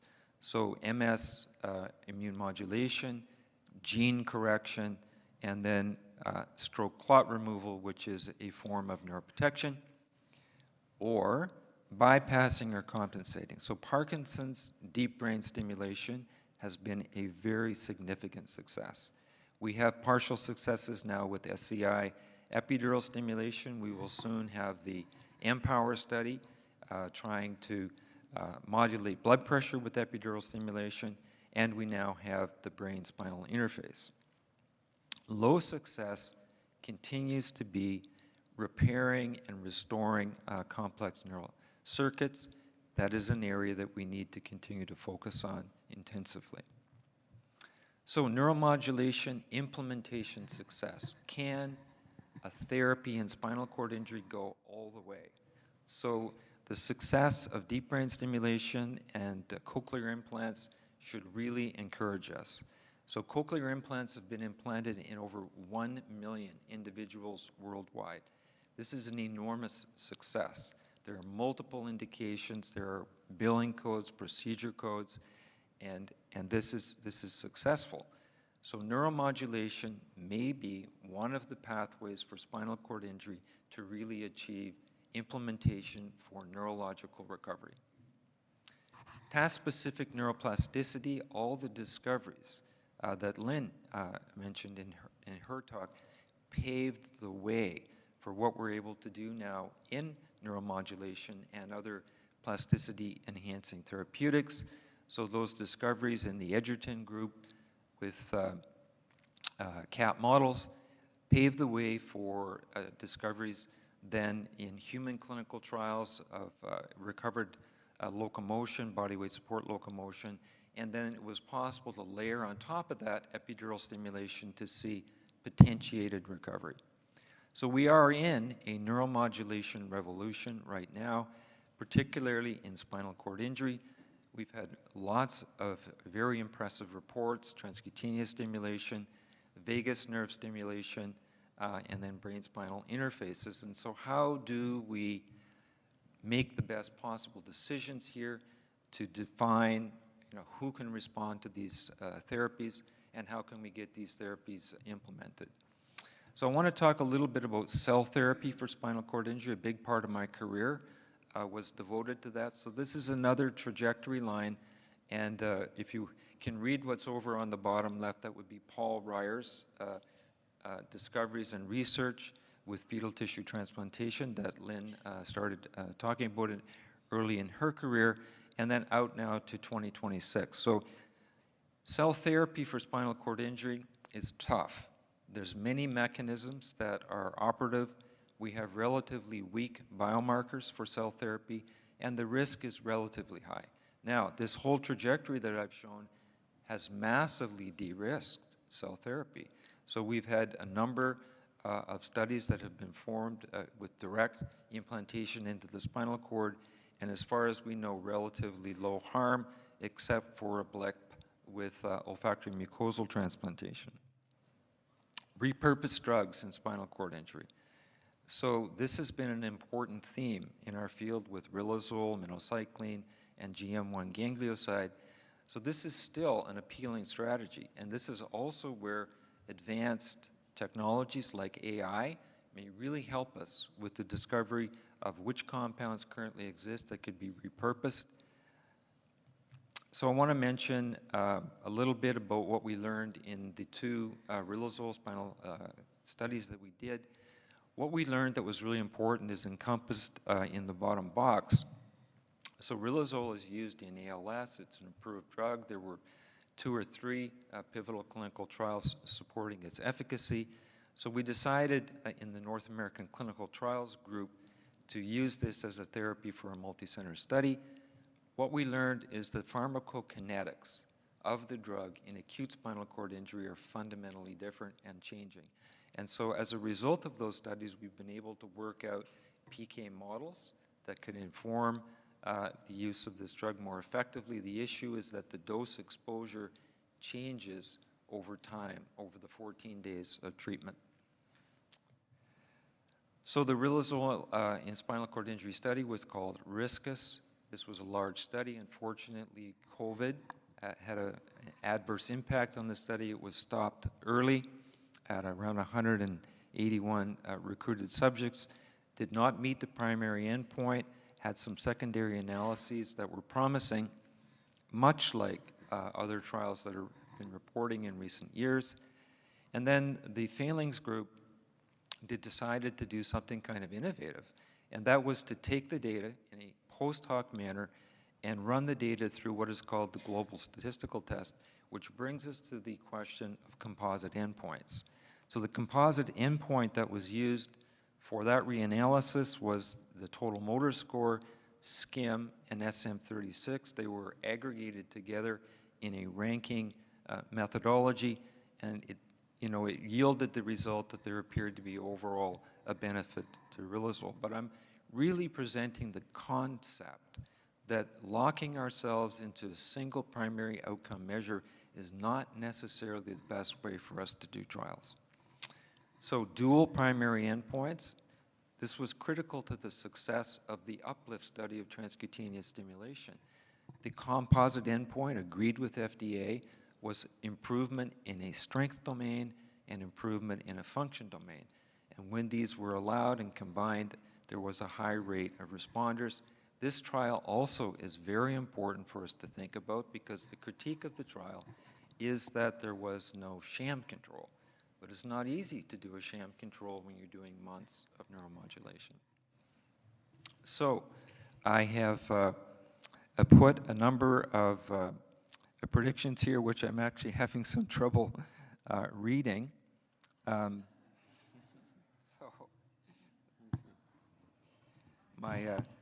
eyes are not what they were. So SCI-specific pharmacology will inform repurposing. So our repurposing up until now has been relatively crude, and we need to bring in these pharmacokinetics that I was talking about. Multimodal imaging. This, I think, is the next critical step in cell therapy. We need to be able to look at that cell transplant, understand survival, integration, and we can do that with high-resolution imaging, tractography, and probably with some PET ligands. So there happens to be a PET ligand that can identify demyelination and remyelination. So I think that's very critical for us. We need to have multimodal imaging, multimodal measurements. So Monica asked the question about our outcome measures. We need to be measuring how people are changing after spinal cord injury across biomarkers, as well as imaging, as well as the clinical measures that we have. There are hidden problems in the heterogeneity of spinal cord injury that we don't understand yet. And so we need to use advanced data analysis to find clusters of the way that people respond or don't respond. Hopefully, we will be able to close the loop in neuromodulation. This happened with DBS. It's been very effective. You can lower the dose of DBS, make it more effective. Perhaps the studies in blood pressure will lead the way to when we can close the loop in neuromodulation. This will greatly reduce the burden on the subject to control their neuromodulation, and it will greatly reduce the need for therapists to be involved in open loop studies. So neuromodulation implementation will require a robust infrastructure pathway. And the final thing is about combination strategies. We absolutely need combinations. We need them to be layered on top of each other in neuroprotection.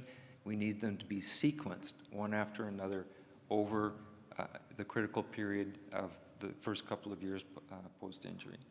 So with that, I'll stop. So I want to acknowledge all these organizations that I've been able to participate in. It's kind of that you see the fish jumping. It's the water that we swim in, and it creates the possibility to do what we do, and also, of course, working together. I do really want to say that I agree with Matthew that we absolutely need to find the way to move forward in these clinical trials together, not in silos, so that we can move faster and more effectively. Thank you.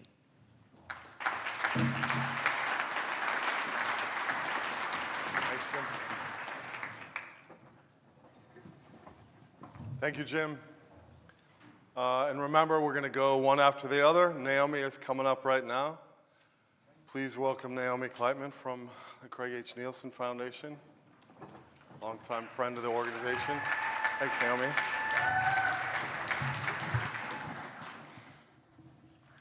Hello, thank you. And I appreciate the opportunity to talk at this meeting again. Like some of the others, I was here at the first meeting. I was at that time an NIH program officer responsible for the spinal cord injury portfolio as well as other regeneration work. But before that, I was at the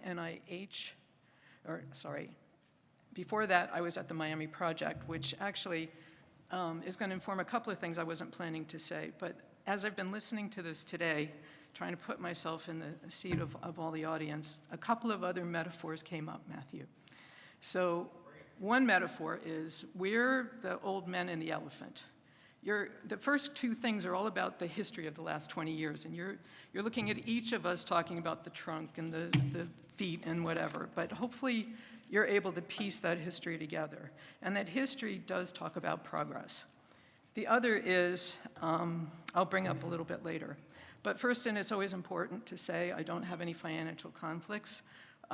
My focus is not going to be so much on the science. I knew Jim was going to talk about a lot of things. But for those of you who don't know what the Nielsen Foundation is, we're a large funder of not only research, but programs in the nonprofit community around the US and Canada. And in our last 23 years, we've given over 2,800 grants and nearly, starting around $500 million.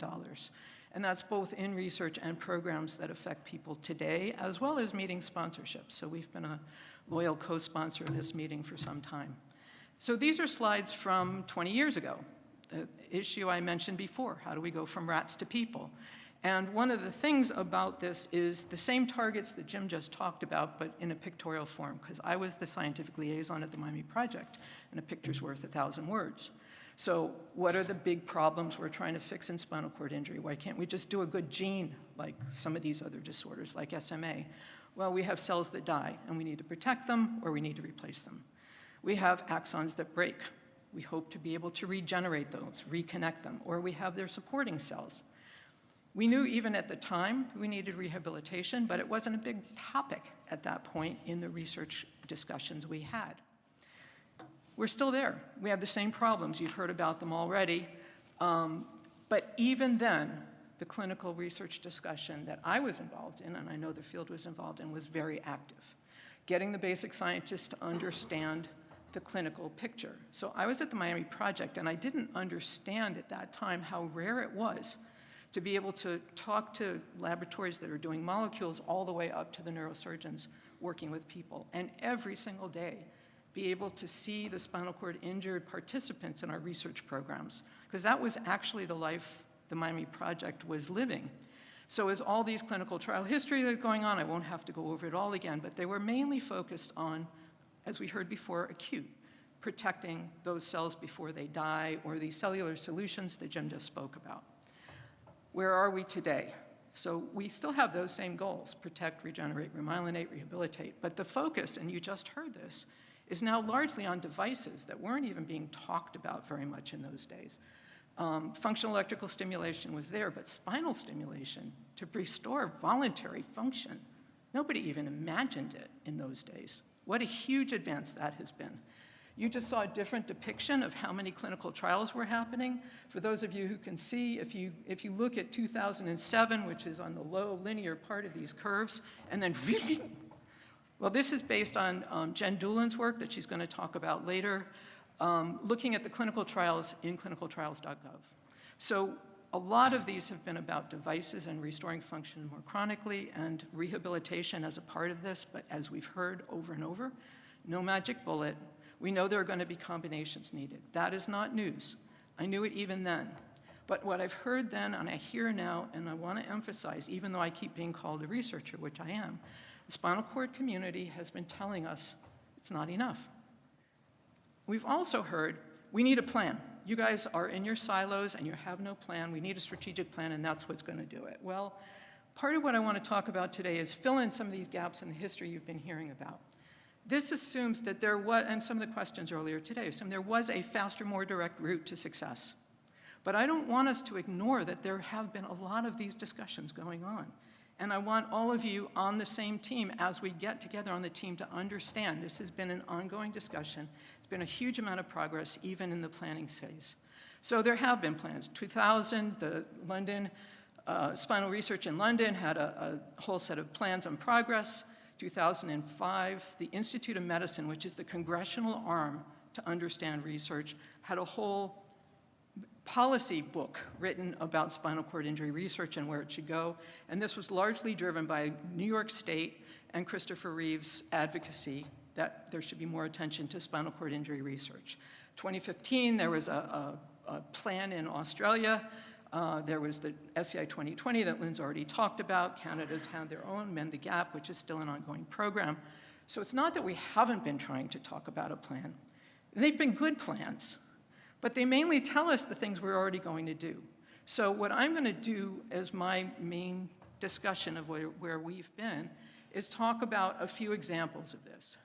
I left Miami and joined NINDS in 2001, a really bad time. It was about 3 weeks before the stem cell whole thing with George Bush broke out. Then we had 9/11, and we had anthrax, and we had shootings. But we were looking at spinal cord injury. Because I had been a liaison, I'd been to all the different centers that were formulating around spinal cord injury research. And I saw how much they were not talking to each other. There was a lab over here doing something that was very much like what a lab over there was doing. So I pulled the directors of those centers together for a workshop in 2003 and said, we have to work together.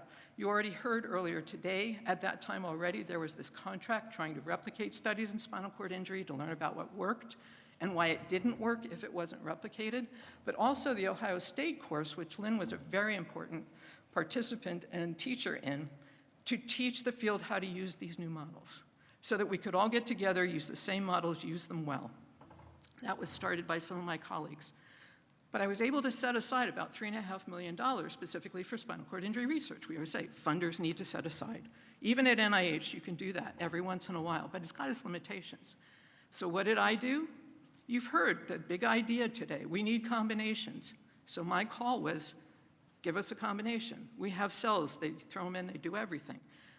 I called for applications and said, if you've got a cell that you think works, tell us how it works. Prove that if you take that cell back out, the function goes away. Well, Aileen Anderson did that. She got a grant in this RFA to do something that ultimately led to the Stem Cells Inc. trial for her stem cell therapy. Mark Jasinski got a big grant to test combination therapies in his stem cell trial. And I want to point out that Sasha Rabchevsky, who's over there, used this funding to get the very first grant NIH ever gave to an issue of autonomic function in spinal cord injury autonomic dysreflexia, because this was a specific program that NIH was focusing at least a little bit of money on spinal cord injury issues. So that's an effective way that I was able to get NIH to focus. At the same time, and not completely dependent on each other, Kim Anderson, as a postdoc, published the very first survey telling the SCI community point of view of what was the important functions they wanted back. The 2004 paper has probably been quoted more than any other paper in SCI literature. At the same time, the North American, the European, and the Canadian registries, a lot of which Jim has been a very big actor in, were being formulated in 2004. And then that Institute of Medicine study came out, telling us to do what? Look at combinations, look at how a therapy works, look at what the functions. So again, we were moving in parallel together. It's not that there was no discussion, it's that the field as a whole was evolving together. So we started this discussion because at my workshop, the researchers found out that people were going to start putting cells in real people, and they said, well, you're not ready to do that yet. The data doesn't support that. Wait, we don't know how to do this well. So they had a group of meetings and published what we needed to do as a field to do smart studies if we were going to clinical trials, and that was this ICCP thing. I'm trying to avoid acronyms. The acronym doesn't matter. It was a global nonprofit community coming together to talk to the research community. So they published a series of actually 5 papers that have been heavily quoted about what we know of the natural history, what we should do if we're thinking of going into trials. But we didn't stop with just talking to each other. We wrote a booklet for the SCI community saying, what are these trials? Trying to understand what we were learning about good spinal cord injury trials. And that booklet has now been updated twice, and it's available online for free. And there are these ongoing discussions about what outcomes we can run a trial that will actually generate some data that will ultimately improve your lives. The second example of an effective, and I want all the speakers to know that you need to look over there. There's the Praxis trial, which was mentioned earlier here, was in 2016, that got everybody at the table, researchers, clinicians, advocates, people with spinal cord injury talking, that inspired the creation of the North American Spinal Injury Consortium, or NASCIC. And NASCIC, of course, now has the Research Lab Rats program, which, by the way, the Nielsen Foundation funded the development of that course. U2FP developed? Whatever, we're together. U2FP developed. You know, we've been in that together to increase, again, the importance of this discussion. The other big discussion that's going on, I won't talk too much about. I kind of thought we would have introduced this earlier. But the idea to take the data we already have and use it more intelligently. And that comes from the registries, that comes from the big data, something now called the Open Data Common for Spinal Cord Injury. But the example of this is the spinal cord injury community, again, was ahead of the curve. And we got our feet in the door because in 2002, our colleagues up in Vancouver and in Denmark and around the world were talking about getting the clinicians to at least generate a core amount of data about all of their patients. So in this case, it's clinicians and patients, and then the research community to understand those data to make them useful. A couple of years later, the Neurology Institute at NIH started with stroke and Parkinson and all the big diseases to say, well, we need a structure for all these data. We're going to have these things called common data elements. So if you're talking about the gender of your patients, do you write an M and an F? Do you write a 1 and a 2? Do you write a yes and a no? It doesn't matter. You need to always report your data this way. That's what a common data element means. Spinal cord injury wasn't even on their map until I went there and said, hey, look, we've got data sets. And they've got, you've got what? We have always punched above our weight when we're there and ready and able to really build on something when those opportunities develop. We're now in the age of the open data commons, which includes both animal and clinical data. The FDA has had really important conversations with NIH about these new creative ways to design a trial. So we don't have to do everything the long way. We can do the more intelligent, more ethical ways. That's not just in spinal cord injury, that's across the board. And most importantly now, we have patient-reported outcome measures. We have measures that actually ask you, the participants in the trial, about the outcome and the functions you've gotten back and your attitudes about those. And Barry's work with the new patient-focused drug development will help the FDA to actually use that information to generate when a trial should go forward and when a therapy gives you enough function back. So the last thing I want to talk about is this issue that we don't talk to each other. I've been in this field since 1989, and since 1993 as a scientific liaison for the Miami Project, trying to talk to people about why the science we're doing is important and what it is. This is one of our old newsletters, which I used to write, and I want to call out a couple of people. Most importantly, Sam Maddox, who I think is in the room, who did this before anybody else, and who I read the Spinal Network as a Bible. We have been trying to talk with the community, but it's like we're the propellers on the Titanic. We've been trying to talk about these things over the years, trying to make sure that if the scientific community is talking to each other, they're also talking to you, the population that's going to be in these trials, and to understand it and do it intelligently. These things do exist, and we can now help build on them.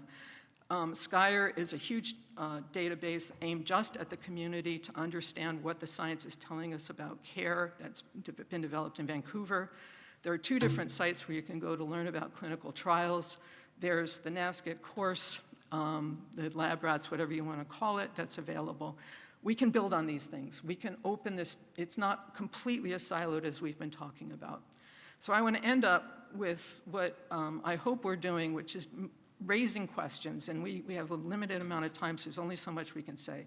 But I don't want the question to be, why don't we all talk to each other? Because at least in my world, we've been talking and talking for a long time and trying to get the message out. Not everyone's heard it, I understand that. But how can we talk to you better? How can we really help you answer the questions you have? What new discussions will actually lead us to better progress? And what outcomes of these things are good enough? Not just for you, but also for the FDA, and not just for the FDA to run the trial, but for whoever's going to pay for that therapy when it gets out there. Different people are going to need different answers to these things, and to really go forward in translation, we need to know all of those questions and answers. And last but not least, what are the hard questions that have been actually blocking our progress that we aren't asking ourselves? Don't tell us again we need to regenerate and remyelinate, we know that. But how can we really move this together forward? I don't think there's a clean answer to that, but we can certainly brainstorm around that. And so with that, I will stop and look forward to the discussion from Josh, and then going on from there. Thank you.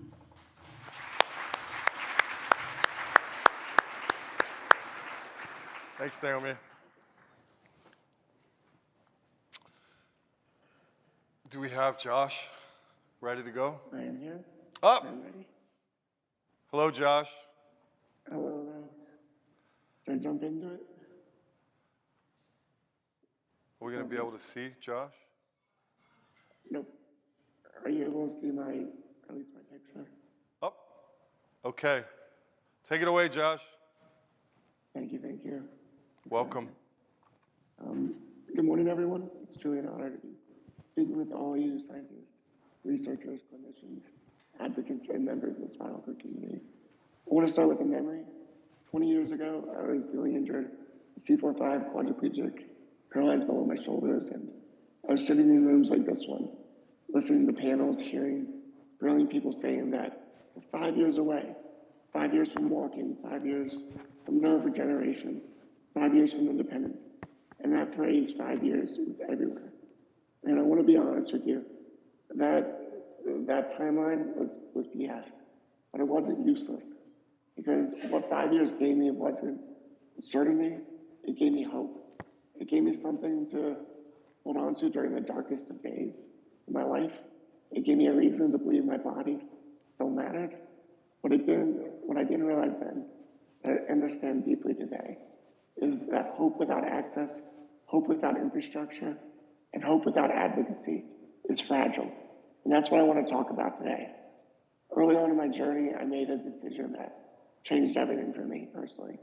I decided that I wasn't going to let my life be put on hold for another 5 years. I wasn't going to wait to live.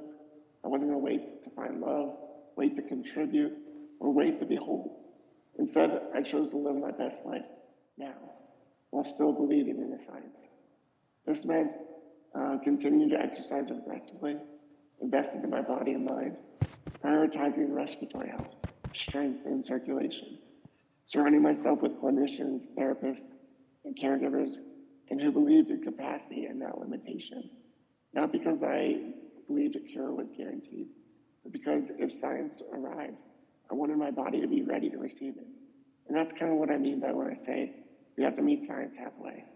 As individuals with spinal cord injuries, we do our part while researchers do theirs. It means staying conditioned, protecting lung function, preventing secondary conditions, complications, and not letting things get worse. This morning, I woke up with an open wound on my butt, and I have a protocol of staying off pressure sores until they heal in order to put them behind me. I wish I could have been there with you today. I'm looking forward to it so much. I was there 20 years ago, both in the audience and on stage, and I miss all of you. What this all comes down to is refusing to treat paralysis as a static condition. I want to guarantee, or I want to ground this in something concrete. After inpatient rehab, I returned home, and I've never been re-hospitalized overnight since then, not once. And that's not luck. That's not luck. That's the result of high-quality activity-based therapy that I brought into my home. Integrated 24/7 caregiving, ongoing conditioning, and a system that treated my body as worth maintaining, not just managing. I got my SCI outpatient therapy and education at the Kennedy Krieger Institute and learned through leaders like Cristina Sadowsky and John McDonald, who embraced hope through motion, showed me that what good care looks like when therapy, medicine, and daily living are aligned. This is not just about quality of life. It's about preventing secondary conditions, pneumonia, pressure injuries, infections, and costly rehospitalization. If we provide higher levels of care early and consistently, we would improve outcomes, reduce suffering, save enormous healthcare dollars. It's not radical, it's rational, and yet it is not universally available. Here's the uncomfortable truth. In America, access to high-quality, activity-based therapy is often determined not by need, but by geography and insurance. What state you live in, what policies you carry, what resources your family can gather. Too often, the expression is subtle but clear. This exists, but it's not for you. And when that happens, we create a two-tiered system.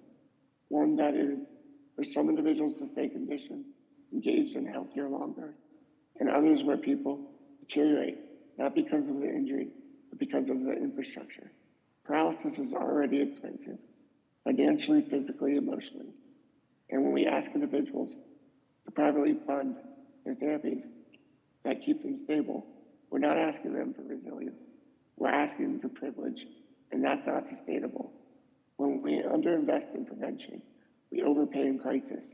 We ration conditioning, we multiply complications. When we delay access, we delay outcomes. That is not rational reform, that's rational alignment. Let me speak directly to the scientists and researchers here. Your work is extraordinary.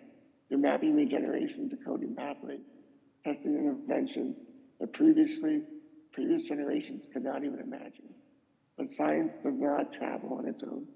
Breakthroughs don't reach living rooms without policy. Innovations don't reach bodies without coverage. Discovery doesn't become transformation without advocacy. Advocacy is not separate from science. It is the bridge that carries science into human life. Organizations like Unite to Fight Paralysis understand it deeply. They advocacy for research funding. They push for policy reform. They insist on patient inclusion. And they refuse to let progress stall at the lab door. Because the breakthrough that never reaches a person is not a breakthrough, it's potential, and potential needs partnership. To the SCI community here, your lived experience is data, your resilience is evidence, your voice moves systems. To researchers, your discoveries change trajectories, but your collaboration with patients changes history. 20 years ago, I was told to wait. Instead, I invested in my education. I graduated undergrad and magna cum laude from law school. I recently became a partner at the Spinal Cord Injury Law Firm alongside Kelly Spinal, who's in the audience today. Every day I get to wake up advocating for families that have been catastrophically injured, and I love what I get to do through my nonprofit as well. Every case is personal, and every hour counts. I also didn't wait for love. After many subscriptions of online dating sites, I found and fell in love with Katie's father, and we have two beautiful children, Fable and Calder, and I'm beyond happy to share. And we're expecting our third child this April. Parenting as a quadriplegic father, it requires planning, and most people never see. It's hard. Creatively, people rarely imagine. Teamwork that humbles you, patience that stretches you, humility that reshapes you. And it requires balancing therapy schedules and legal cases and after-school activities. But at its core, it comes down to something simple: showing up, putting in the time, being present, picking the right partner, and choosing engagement over excuse. Paralysis didn't stop me from becoming a father, a partner, or an attorney. It should not stop anyone in this room from building a life a full life, while science continues its work. Because life does not begin at cure. Life is happening now. I choose not to organize my life around 5 more years. I choose to build now, and I'm asking all of you, scientists, advocates, clinicians, researchers, students, community members, let's build a future where no one has to choose between hope and access. Let's protect what works. Let's fight for what's missing. Let's expand opportunity. Let's accelerate discovery. And when breakthroughs come, let's make sure everyone is ready. Meet us halfway. Thank you, everyone.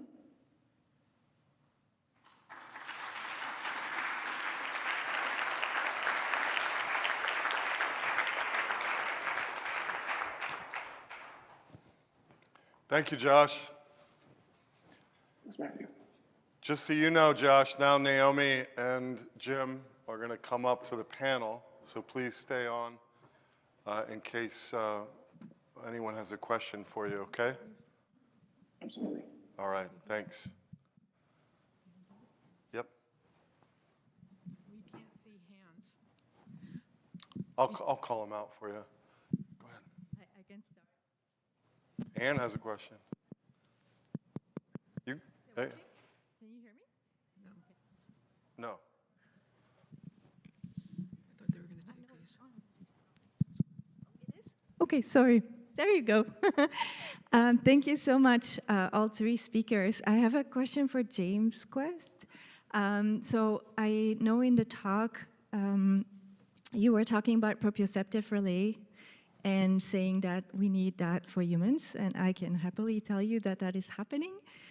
So I've devoted my life so far to body awareness with several clinical trials now with really, really good results. You said the benchmark was 2 points for the INSCI. I obtained like 7 on average.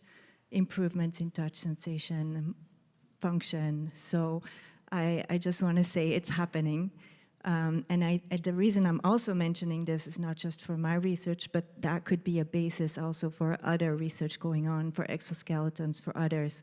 If you have the basis, if the brain can understand where the body's in space, that will create, I'm convinced that that will create better outcomes with other methods as well. So thank you. Thanks. Yeah, thanks a lot for your comment and what you're doing. Some years ago, we also published a paper about systems medicine in spinal cord injury. And one of the things that we often don't appreciate is that spinal cord injury can affect almost every physiological system in the body. So and there is actually a whole body which is called systems medicine, and we really need the help of that discipline to come into spinal cord injury and help us to understand spinal cord injury at a greater level of complexity of all these interacting systems. So thank you very much for what you are doing. Noam. Hi, Noam Harrell from James J. Peters, VA in Bronx, New York. I don't think I could say it better than Josh just said it, that no matter what, we need to have ongoing physical therapy and the ability to pay for that. And Naomi talked about reproducibility. I don't think there's any finding that's more reproducible than task-based rehabilitation for neurorehabilitation. So the question comes back to policy. I guess that's why we're here in Washington. I mean, how do we get the ability to cover ongoing therapy for everyone that has a spinal cord injury, whether or not they have insurance? We might have already missed some effective treatments since they weren't combined with intense ongoing therapy in the first place. Honestly, I don't think that either Jim or I are going to have an answer to that. However, I think first of all, I think advocacy is important. It's important for us to all, I think as one of the earlier speakers said, be able to speak with a firm voice about what we do know. As Steve said earlier, the length of stays have been going down, the access to some of these rehabilitative options have gone down, but to the extent that we can all emphasize the positive results that we do have and supply those who are advocating with the right information, we just have to keep the argument going. And with spinal cord injury, as those who are involved in what will be the role in a couple of days, a lot of the argument has to do with the low investment in our field compared to the high costs of the care for our community. And the economic argument will take you a certain direction. You do run into this thing of, say, if I do this, I have to at least get that much money back on independent, so you don't need care or something. So we do have to be a little bit careful about that equation. But I think the argument that if we don't do these things, as Josh just said, we're losing more money than we're gaining because of the dire outcomes that happen when we don't have these rehabilitative opportunities while a person is still relatively healthy, can avoid that pressure sore. And Josh, I'm really, really sorry to hear about what happened this morning. Can I jump in for a second too? Because, so we're doing a lot of neuromodulation with task-based practice, and I think, Noam, you're doing the same thing. It is very difficult to be able to provide months of task-based practice. And so one of the things I think that we need to do creatively is we need to determine how we can move some of that which happens, in clinic out into the home. And so we really need to develop task-based rehabilitation that can actually be done. Some people are doing this with gaming. There are some home devices measure force and movement. But I think that that we have this need that our advanced therapies are partnered with task-specific rehabilitation, but we have great difficulty in having the manpower or woman power to actually deliver that in our clinic. So there's an urgent need to be able to figure out how to do this while people are in the home. Josh, do you have experience in your interaction with insurance companies to address the question a little bit? Yes, Naomi, thank you for what you said earlier. And I would say, first of all, we need to have the ability to have spinal cord injury centers, outpatient rehab facilities in every state across the country, and strategically place multiple ones in certain states to reach kind of sister states within different regions.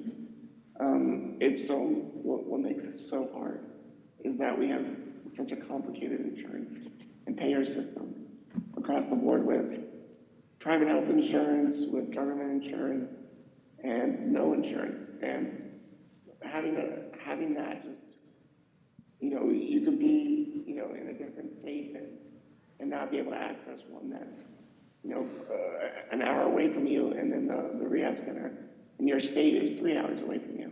Or there's so many different complications that make the inability to get to centers that are even close to you.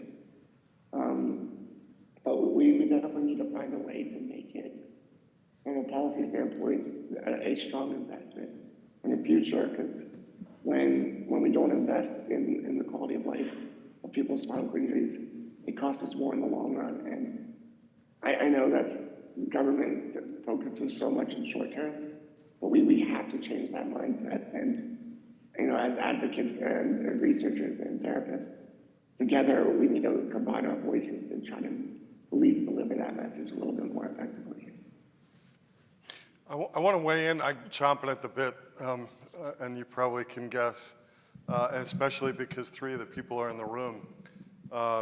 We've been working for some time trying to address this question, and a little differently, and it's focused on the activity-based therapy centers, training, rehab. I mean, there's language around that. But hospitals and rehab centers are not the only places where people with SCI go, as you all know.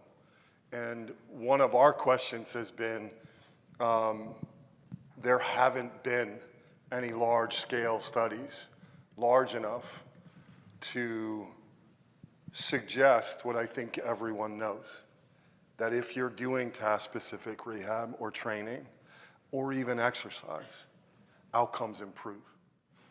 Medications drop, spasticity, pain, maybe even gain function, and wellness.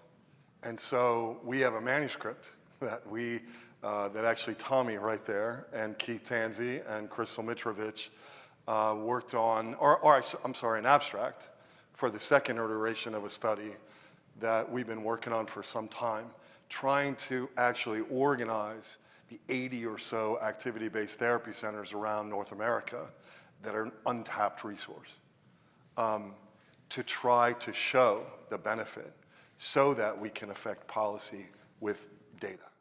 Not just pilot studies of 6 people, 5 people, 10 people doing ABT or rehab, but hundreds of people.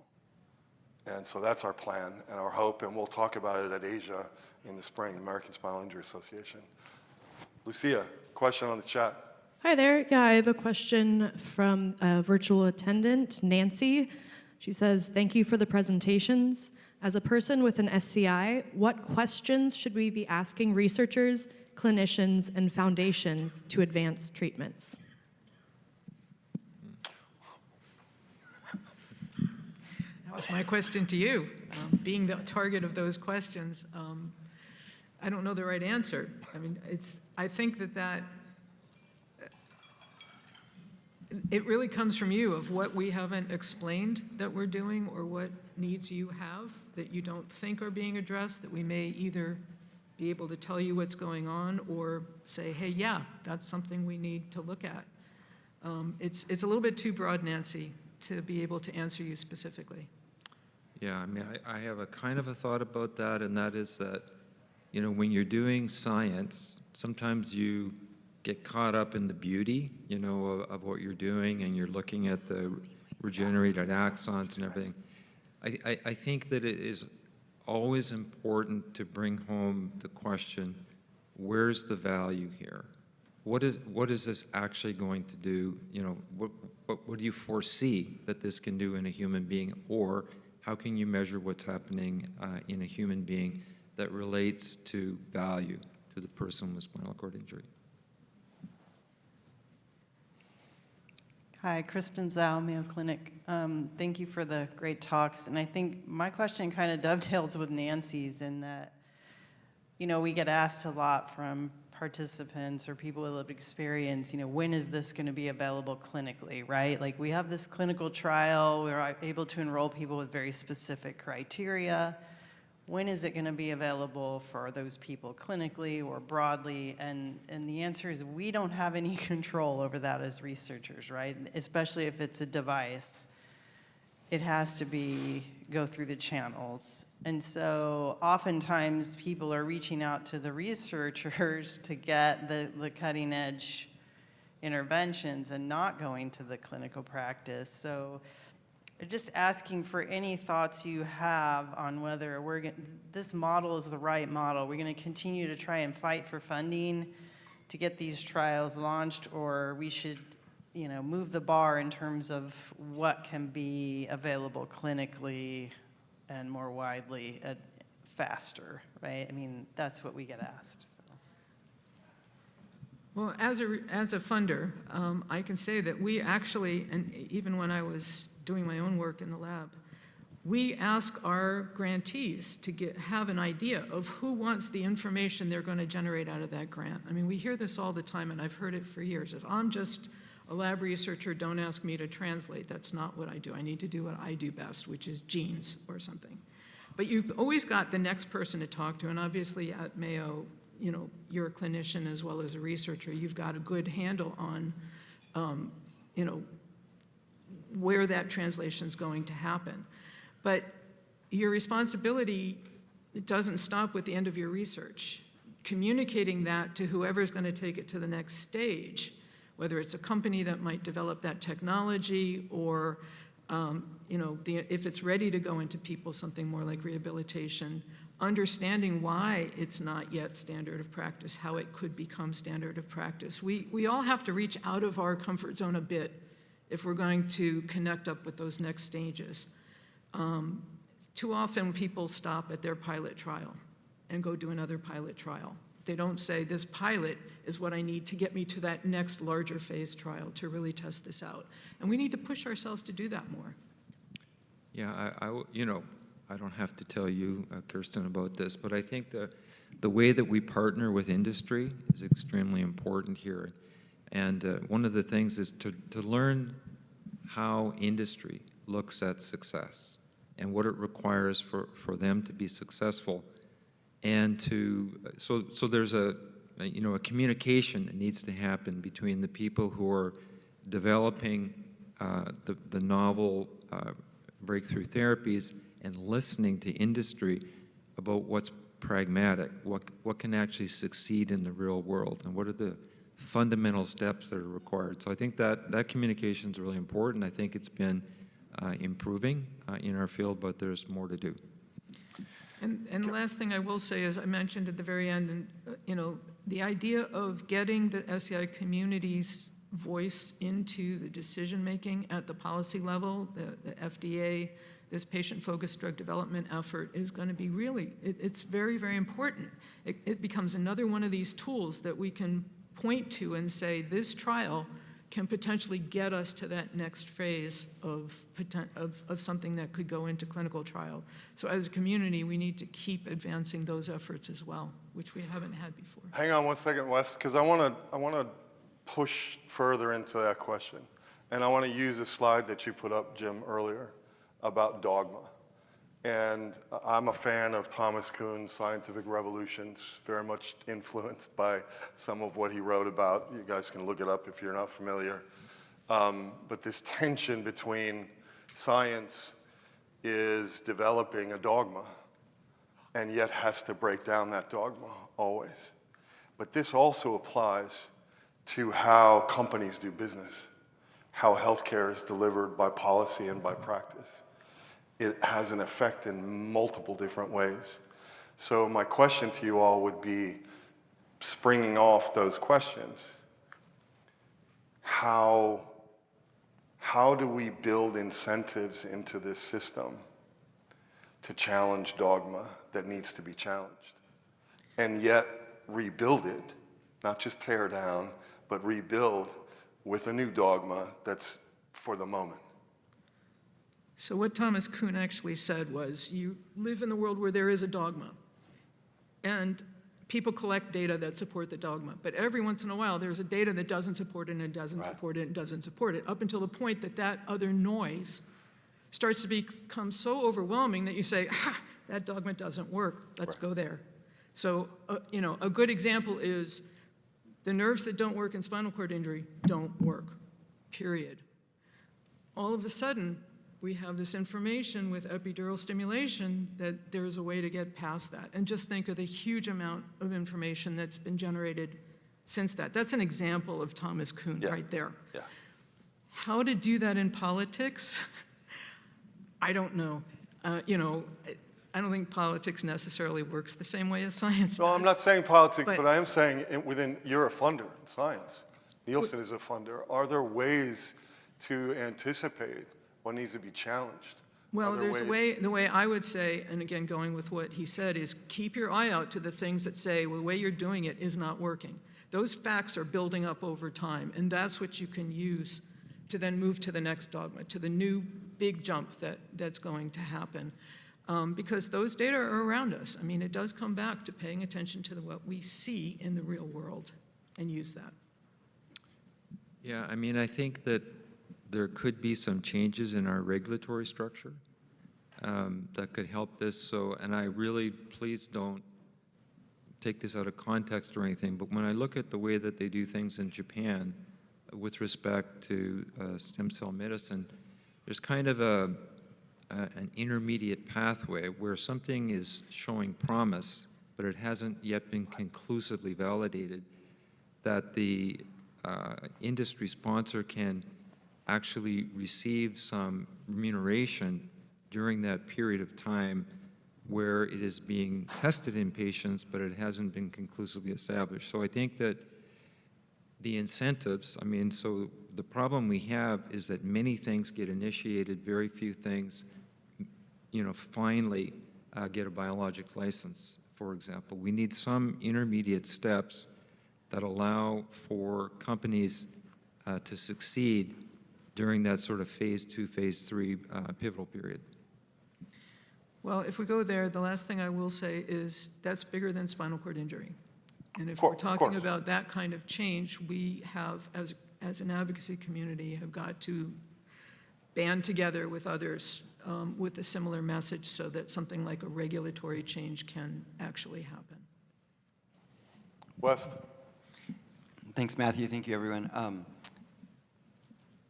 What I want to share was, I'm going to be presenting a little bit later, and this kind of feels like a bit of maybe a precursor to that, but sometimes when we're stuck, it feels like we need to push in a different direction and create different kind of like vibration to move the log forward or whatever it is that we're trying to push. And I think the sensitive, like healthcare systems and health payers are sensitive to economics. And when you're able to show, if you're able to show how much care costs for spinal cord injury, you can start speaking the language of let's do something different. Somebody asked over there, how do you get like the length of stay extended, or how do you pay for these certain kind of therapies? And if you're able to show that care costs this much due to the spinal cord injury, we might be able to make some change. And that's the presentation I want to talk about, I'll be sharing about later, is basically where do we find state level data that uses ICD-9 and 10 codes for spinal cord injury that directly tie to the cost of care to those systems in those states. And we can all do that. It's possible in every state. Looking forward to your presentation. You're in a great position to be able to inform us about that. Oh, sorry, the back. All right. James, a question for you. Regenerating axons, you briefly mentioned in your presentation that's something that's been a stumbling block. That's something we're trying to work on. I can't tell you how many times I've read online in my research about stem cells and how promising it's been, even going back to Christopher Reeve's days. And it just seems like we're hitting on a hair how it's promising, and it just doesn't seem to be going anywhere. So my question really is to you, what is the path forward? We're going to be advocating for spinal cord injury research funding in 2 days.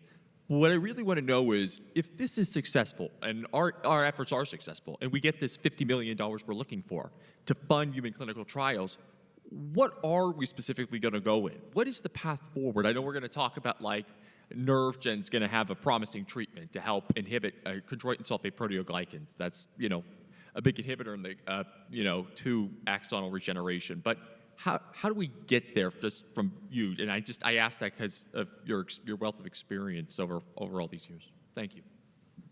Yeah, I mean, well, I think that we need to have some successes in the spinal cord injury field, you know, such as we are having with neuromodulation, so that we can show that it is possible to enhance recovery in spinal cord injury through certain treatments. The stem cell question is a tough one, and so the issue with stem cells is that we need to be able to create new functional circuits that we can train, and so that's a very high bar. And I think that we cannot make that our highest objective at this moment. I think we need to look for the intermediate wins that will help people understand that the field can be successful, but we need to continue with the biologics and that type of repair. But we can't, I don't think we can keep talking about that as the highest priority because it doesn't have the success probability at the moment that the other things do. Okay, Elizabeth, one quick question. Okay, I know we're going to be advocating for federal dollars, but I'm interested in going back to the history of the Miami project. I worked in 1980 with Barth Green, and I forget the gentleman's name who started funding that, who had a spinal cord injury. Mhm. But it's, what? Or Bonacani, or Nick Bonacani. Right, Nick Bonacani. But it seems like, I mean, both Nielsen and Miami project started with somebody with a spinal cord injury was the impetus, kind of like Matthew was talking about. Has the Miami project transitioned to funding that isn't from that initial personal funding from a person with spinal cord injury? Can you repeat the last part of your question? So the Miami Project is a different kind of a charity than the Nielsen Foundation is. Miami Project has to raise their funding each year through grants and private fundraising and things to support the research going on in Miami and all of their larger collaborations. The Nielsen Foundation is a type of foundation where we're not doing our own research.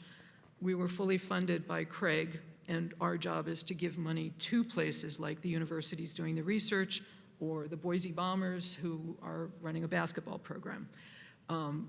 So there's a fundamental difference between those kinds of things. I think the genius of the Miami Project was the idea of not just funding a single lab, but a center.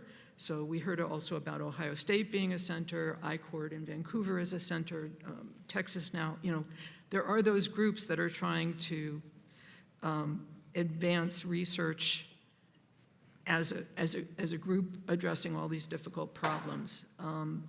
The Nielsen Foundation funding, as I say, we do research and programs, so I don't know what other change you're thinking we might have done. I was just curious whether the Miami, I am familiar with the Nielsen, I just was curious with the Miami project, if they transitioned to other sources of funding other than personal I mean, I can answer that. So yes, I mean, so in the Miami project, the investigators can receive some support through the annual budget process, but it's expected that you bring in most of the support for your research program through federal grants and other sources. And so, yes, I mean, that's, and of course, that's now very challenging, right? Because of things that are happening right now.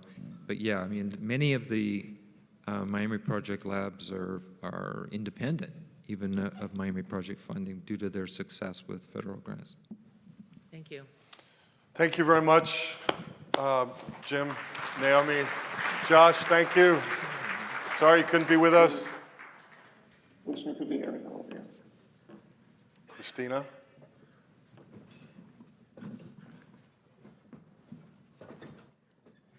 Oh, and I want to, just while it's really fresh in my head very quickly, when Naomi mentioned the Lab Rats program and NASCIC SkyRack, the Spinal Cord Injury Research Advocacy course, and conflated them, we are in partnership, but Lab Rats is a program U2FP launched where we place people with spinal cord injuries into research labs to consult. And we partner with NASCIC with their SkyRack and Spinal Cord Injury Research Advocacy course to help prep people to get exposed to the science and ready them to go into a lab and consult. And we work in partnership with them and continue to do so as a result of a grant we received from the Nielsen Foundation to expand that program and work closely with NASCIC to do so. So I just want to clarify that a little bit if in case anybody was confused.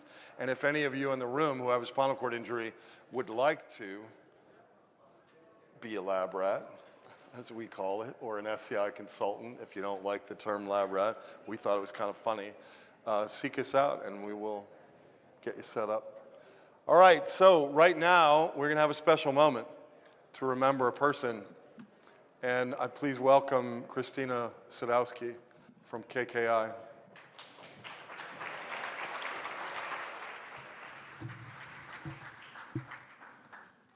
So first I'm going to express my thanks to United to Fight Paralysis because we stepped along in the last 2 decades together. Kennedy Krieger's International Center for Spinal Cord Injuries also just celebrated 20 years from inception. And we are holding hands. I am going to read because this is a little bit of a subjective title. This is not my realm of interest. It is my an in memoriam for a person that I care about very much. Many of you know Dr. John McDonald. Some of you don't. So I'm going to introduce him as a CV, and then I'm going to maybe share some of the lessons that I got. And then I'm going to share the stage with his brother who came in from Chicago to honor him.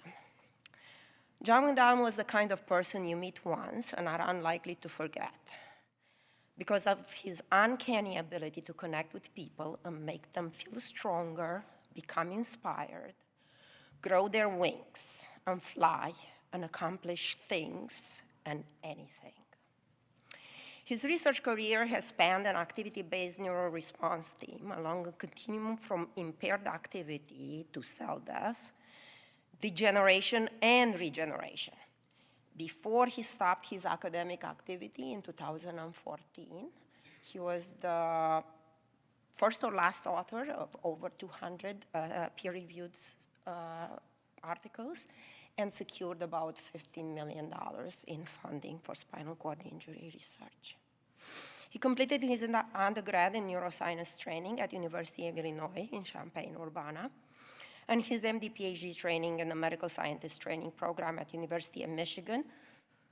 I think the essential arch enemy of Ohio State, but we're here together.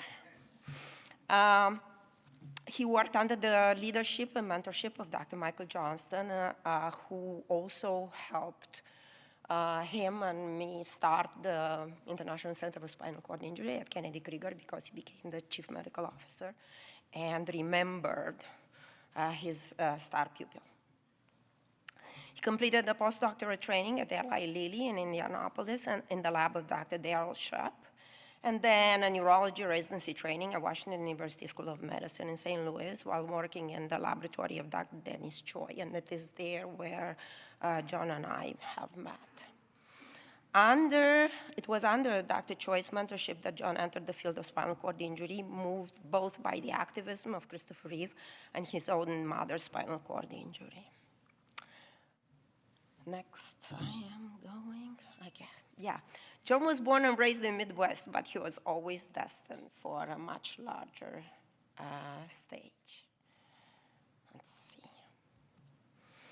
Even his Robert Redford-like appearance supported his status as a star, a pusher of boundaries, a rule breaker, a nonconformist. He had this outrageous ability to inspire everyone he came in contact with to do better, to be their best, to make the world a better place.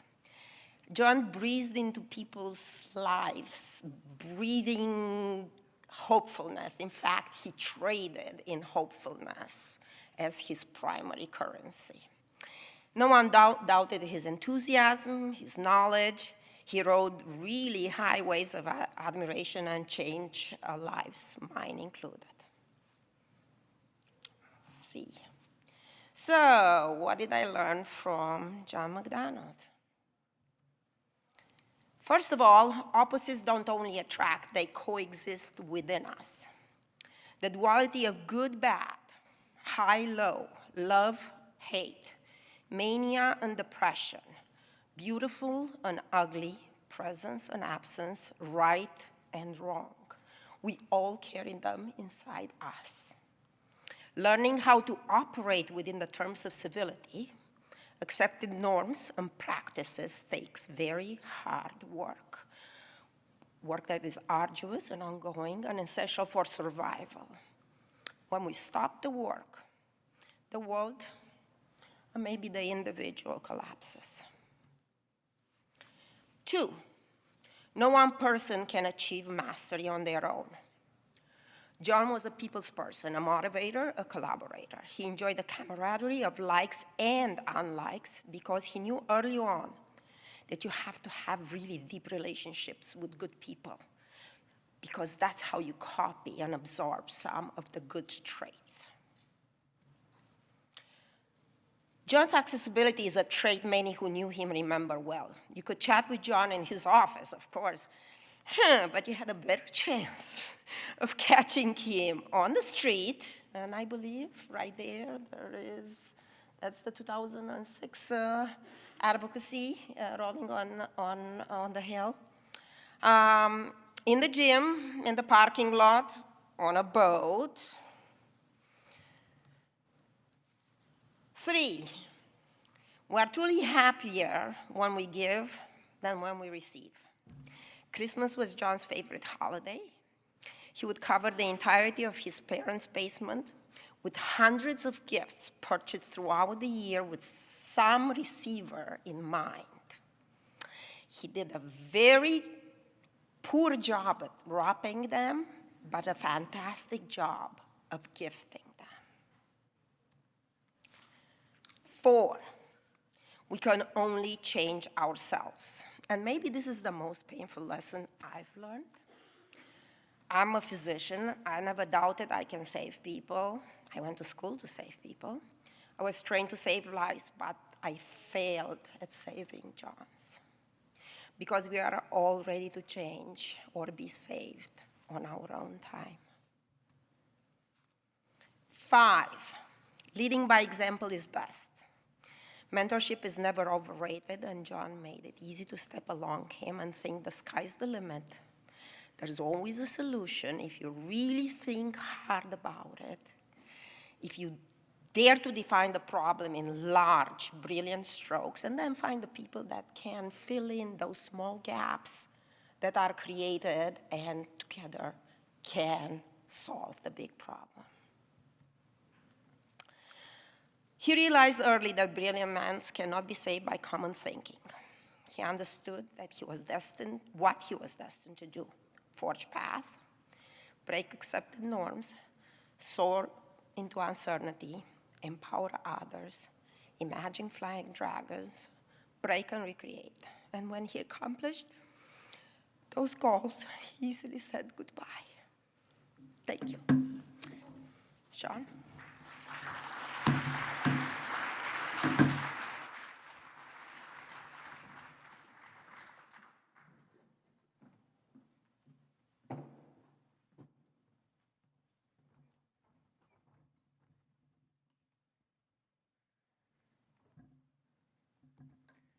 Thank you, everyone. I'm here by grace of Matthew, Sam, and my sister Cristina. Here to honor John's life, his peers, and his patients. I am a year younger than John and always have been. Growing up, we became best friends. We traveled a lot. I was like a military brat, but my dad was an electrical engineer. So whenever we moved, John and I, before we met our own friends, were best friends. And I truly believe he honed his people skills off of me. John lived and worked larger than life, but as his brother, I can tell you his humanity was just as large. It has been just over 8 years since John's tragic passing, and it has been very rough, as I am the administrator of his estate and have dealt with 8 years of litigation. Being here today is an incredibly healing process for me, and I want to share that with you. My mother was in a tragic rollover car accident in 1992. John was just finishing up his MD, PhD in Ann Arbor. Go Blue. And she was flown to Grand Rapids, Michigan Hospital. John was the first one to get there. Our family spent 3 days not knowing whether or not our mother would survive or whether she would ever walk again. John was studying and had developed the precursor drugs to stroke, to inhibit the damaging effects of stroke. And Dr. Johnston was his mentor. But in those 3 days, I saw John go from that process into becoming one of the world's renowned spinal cord injury doctors and researchers, and one of the truest believers in activity-based recovery therapies. He was an incredibly talented individual, but he was human. I'm wearing John's inspiration from 20 years ago. John asked me to design his vision for the first Working to Walk event based on the word hope. And that word is still relevant today as it was 20 years ago. Please give me grace as I express my love for my brother with a poem that I've been writing for the last 8 years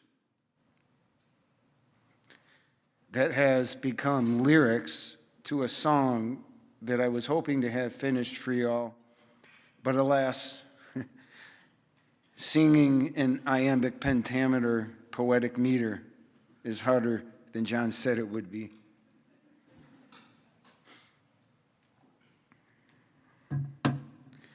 I grew up in the orbit of your mind, a younger brother chasing all your stars. You drew the maps no one had yet to find, and reached for hope through bodies marked by scars. Our mother's pain first lit your fierce new flame. You turned her broken nights to guiding signs. Through every shattered nerve and silent frame, you wrote new futures up and down their spines. I watched you stand where most would turn away and learned from you what love can dare to say. My bright white light, you burn beyond the flame, or beyond the grave, I'm sorry. Your healing hands still echo through their days.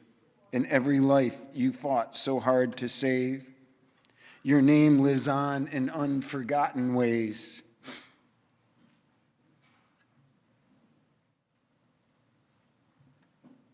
My bright white light, though darkness took your days, your brilliance wraps the wounded in its rays.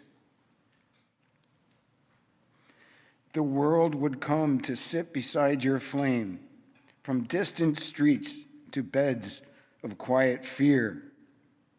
They whispered hope when they invoked your name because they felt your presence drawing near. In labs and wards, you carved a higher road with sleepless eyes and data in your hands. You carried every spinal cord you showed like fragile worlds only your heart understands. I trailed behind you, learning how to see that every chart could hold a destiny. My bright white light, you burn beyond the grave. Your healing hands still echo through their days. In every life you fought so hard to save, Your name lives on in unforgotten ways. My bright white light through darkness, though darkness took your days, your brilliance wraps the wounded in its rays.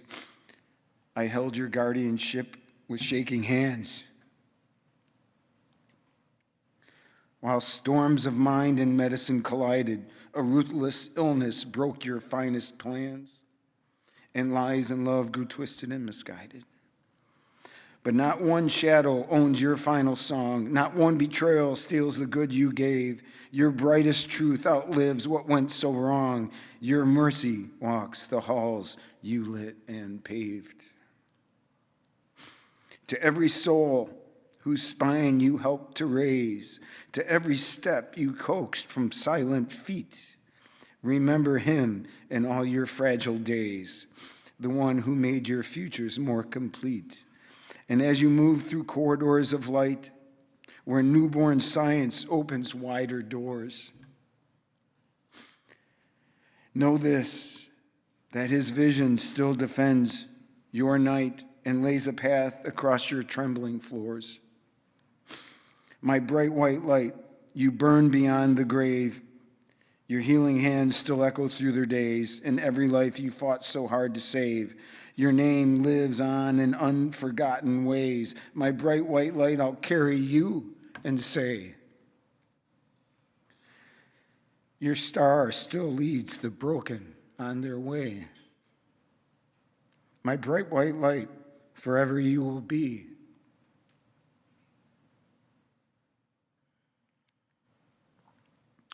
The shining path that first illuminated me. I'm going to play two songs. John was my biggest fan as I was sounding more like a cat in a hot tin roof than an accomplished bagpiper, but here I am today. The first tune, he would ask me whenever he saw me with my pipes, play that Dunblane song. So the first song is The Bells of Dunblane. And the second one is The Parting Glass that my family and I performed in Kansas City in January of 2018, soon after John's death, as a tribute to John. So here we go.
Thank you.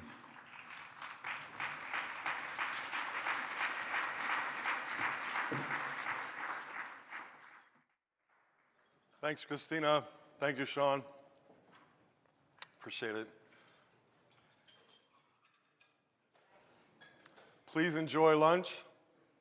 And remember, we're going to call a senator in a little while.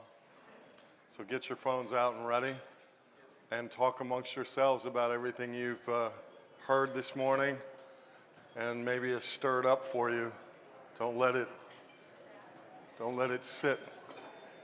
Oh, and one last thing. I've been thinking about it because I didn't comment, but you may have guessed that making things personal and actually using the arts like we just heard with music and like the beautiful photograph on the cover of the program is us making it personal and using art as an evocation for the story that's important to tell of a gentleman who couldn't make it here today because of a spinal cord injury and a woman who couldn't make it here tomorrow because of a spinal cord injury. It is personal.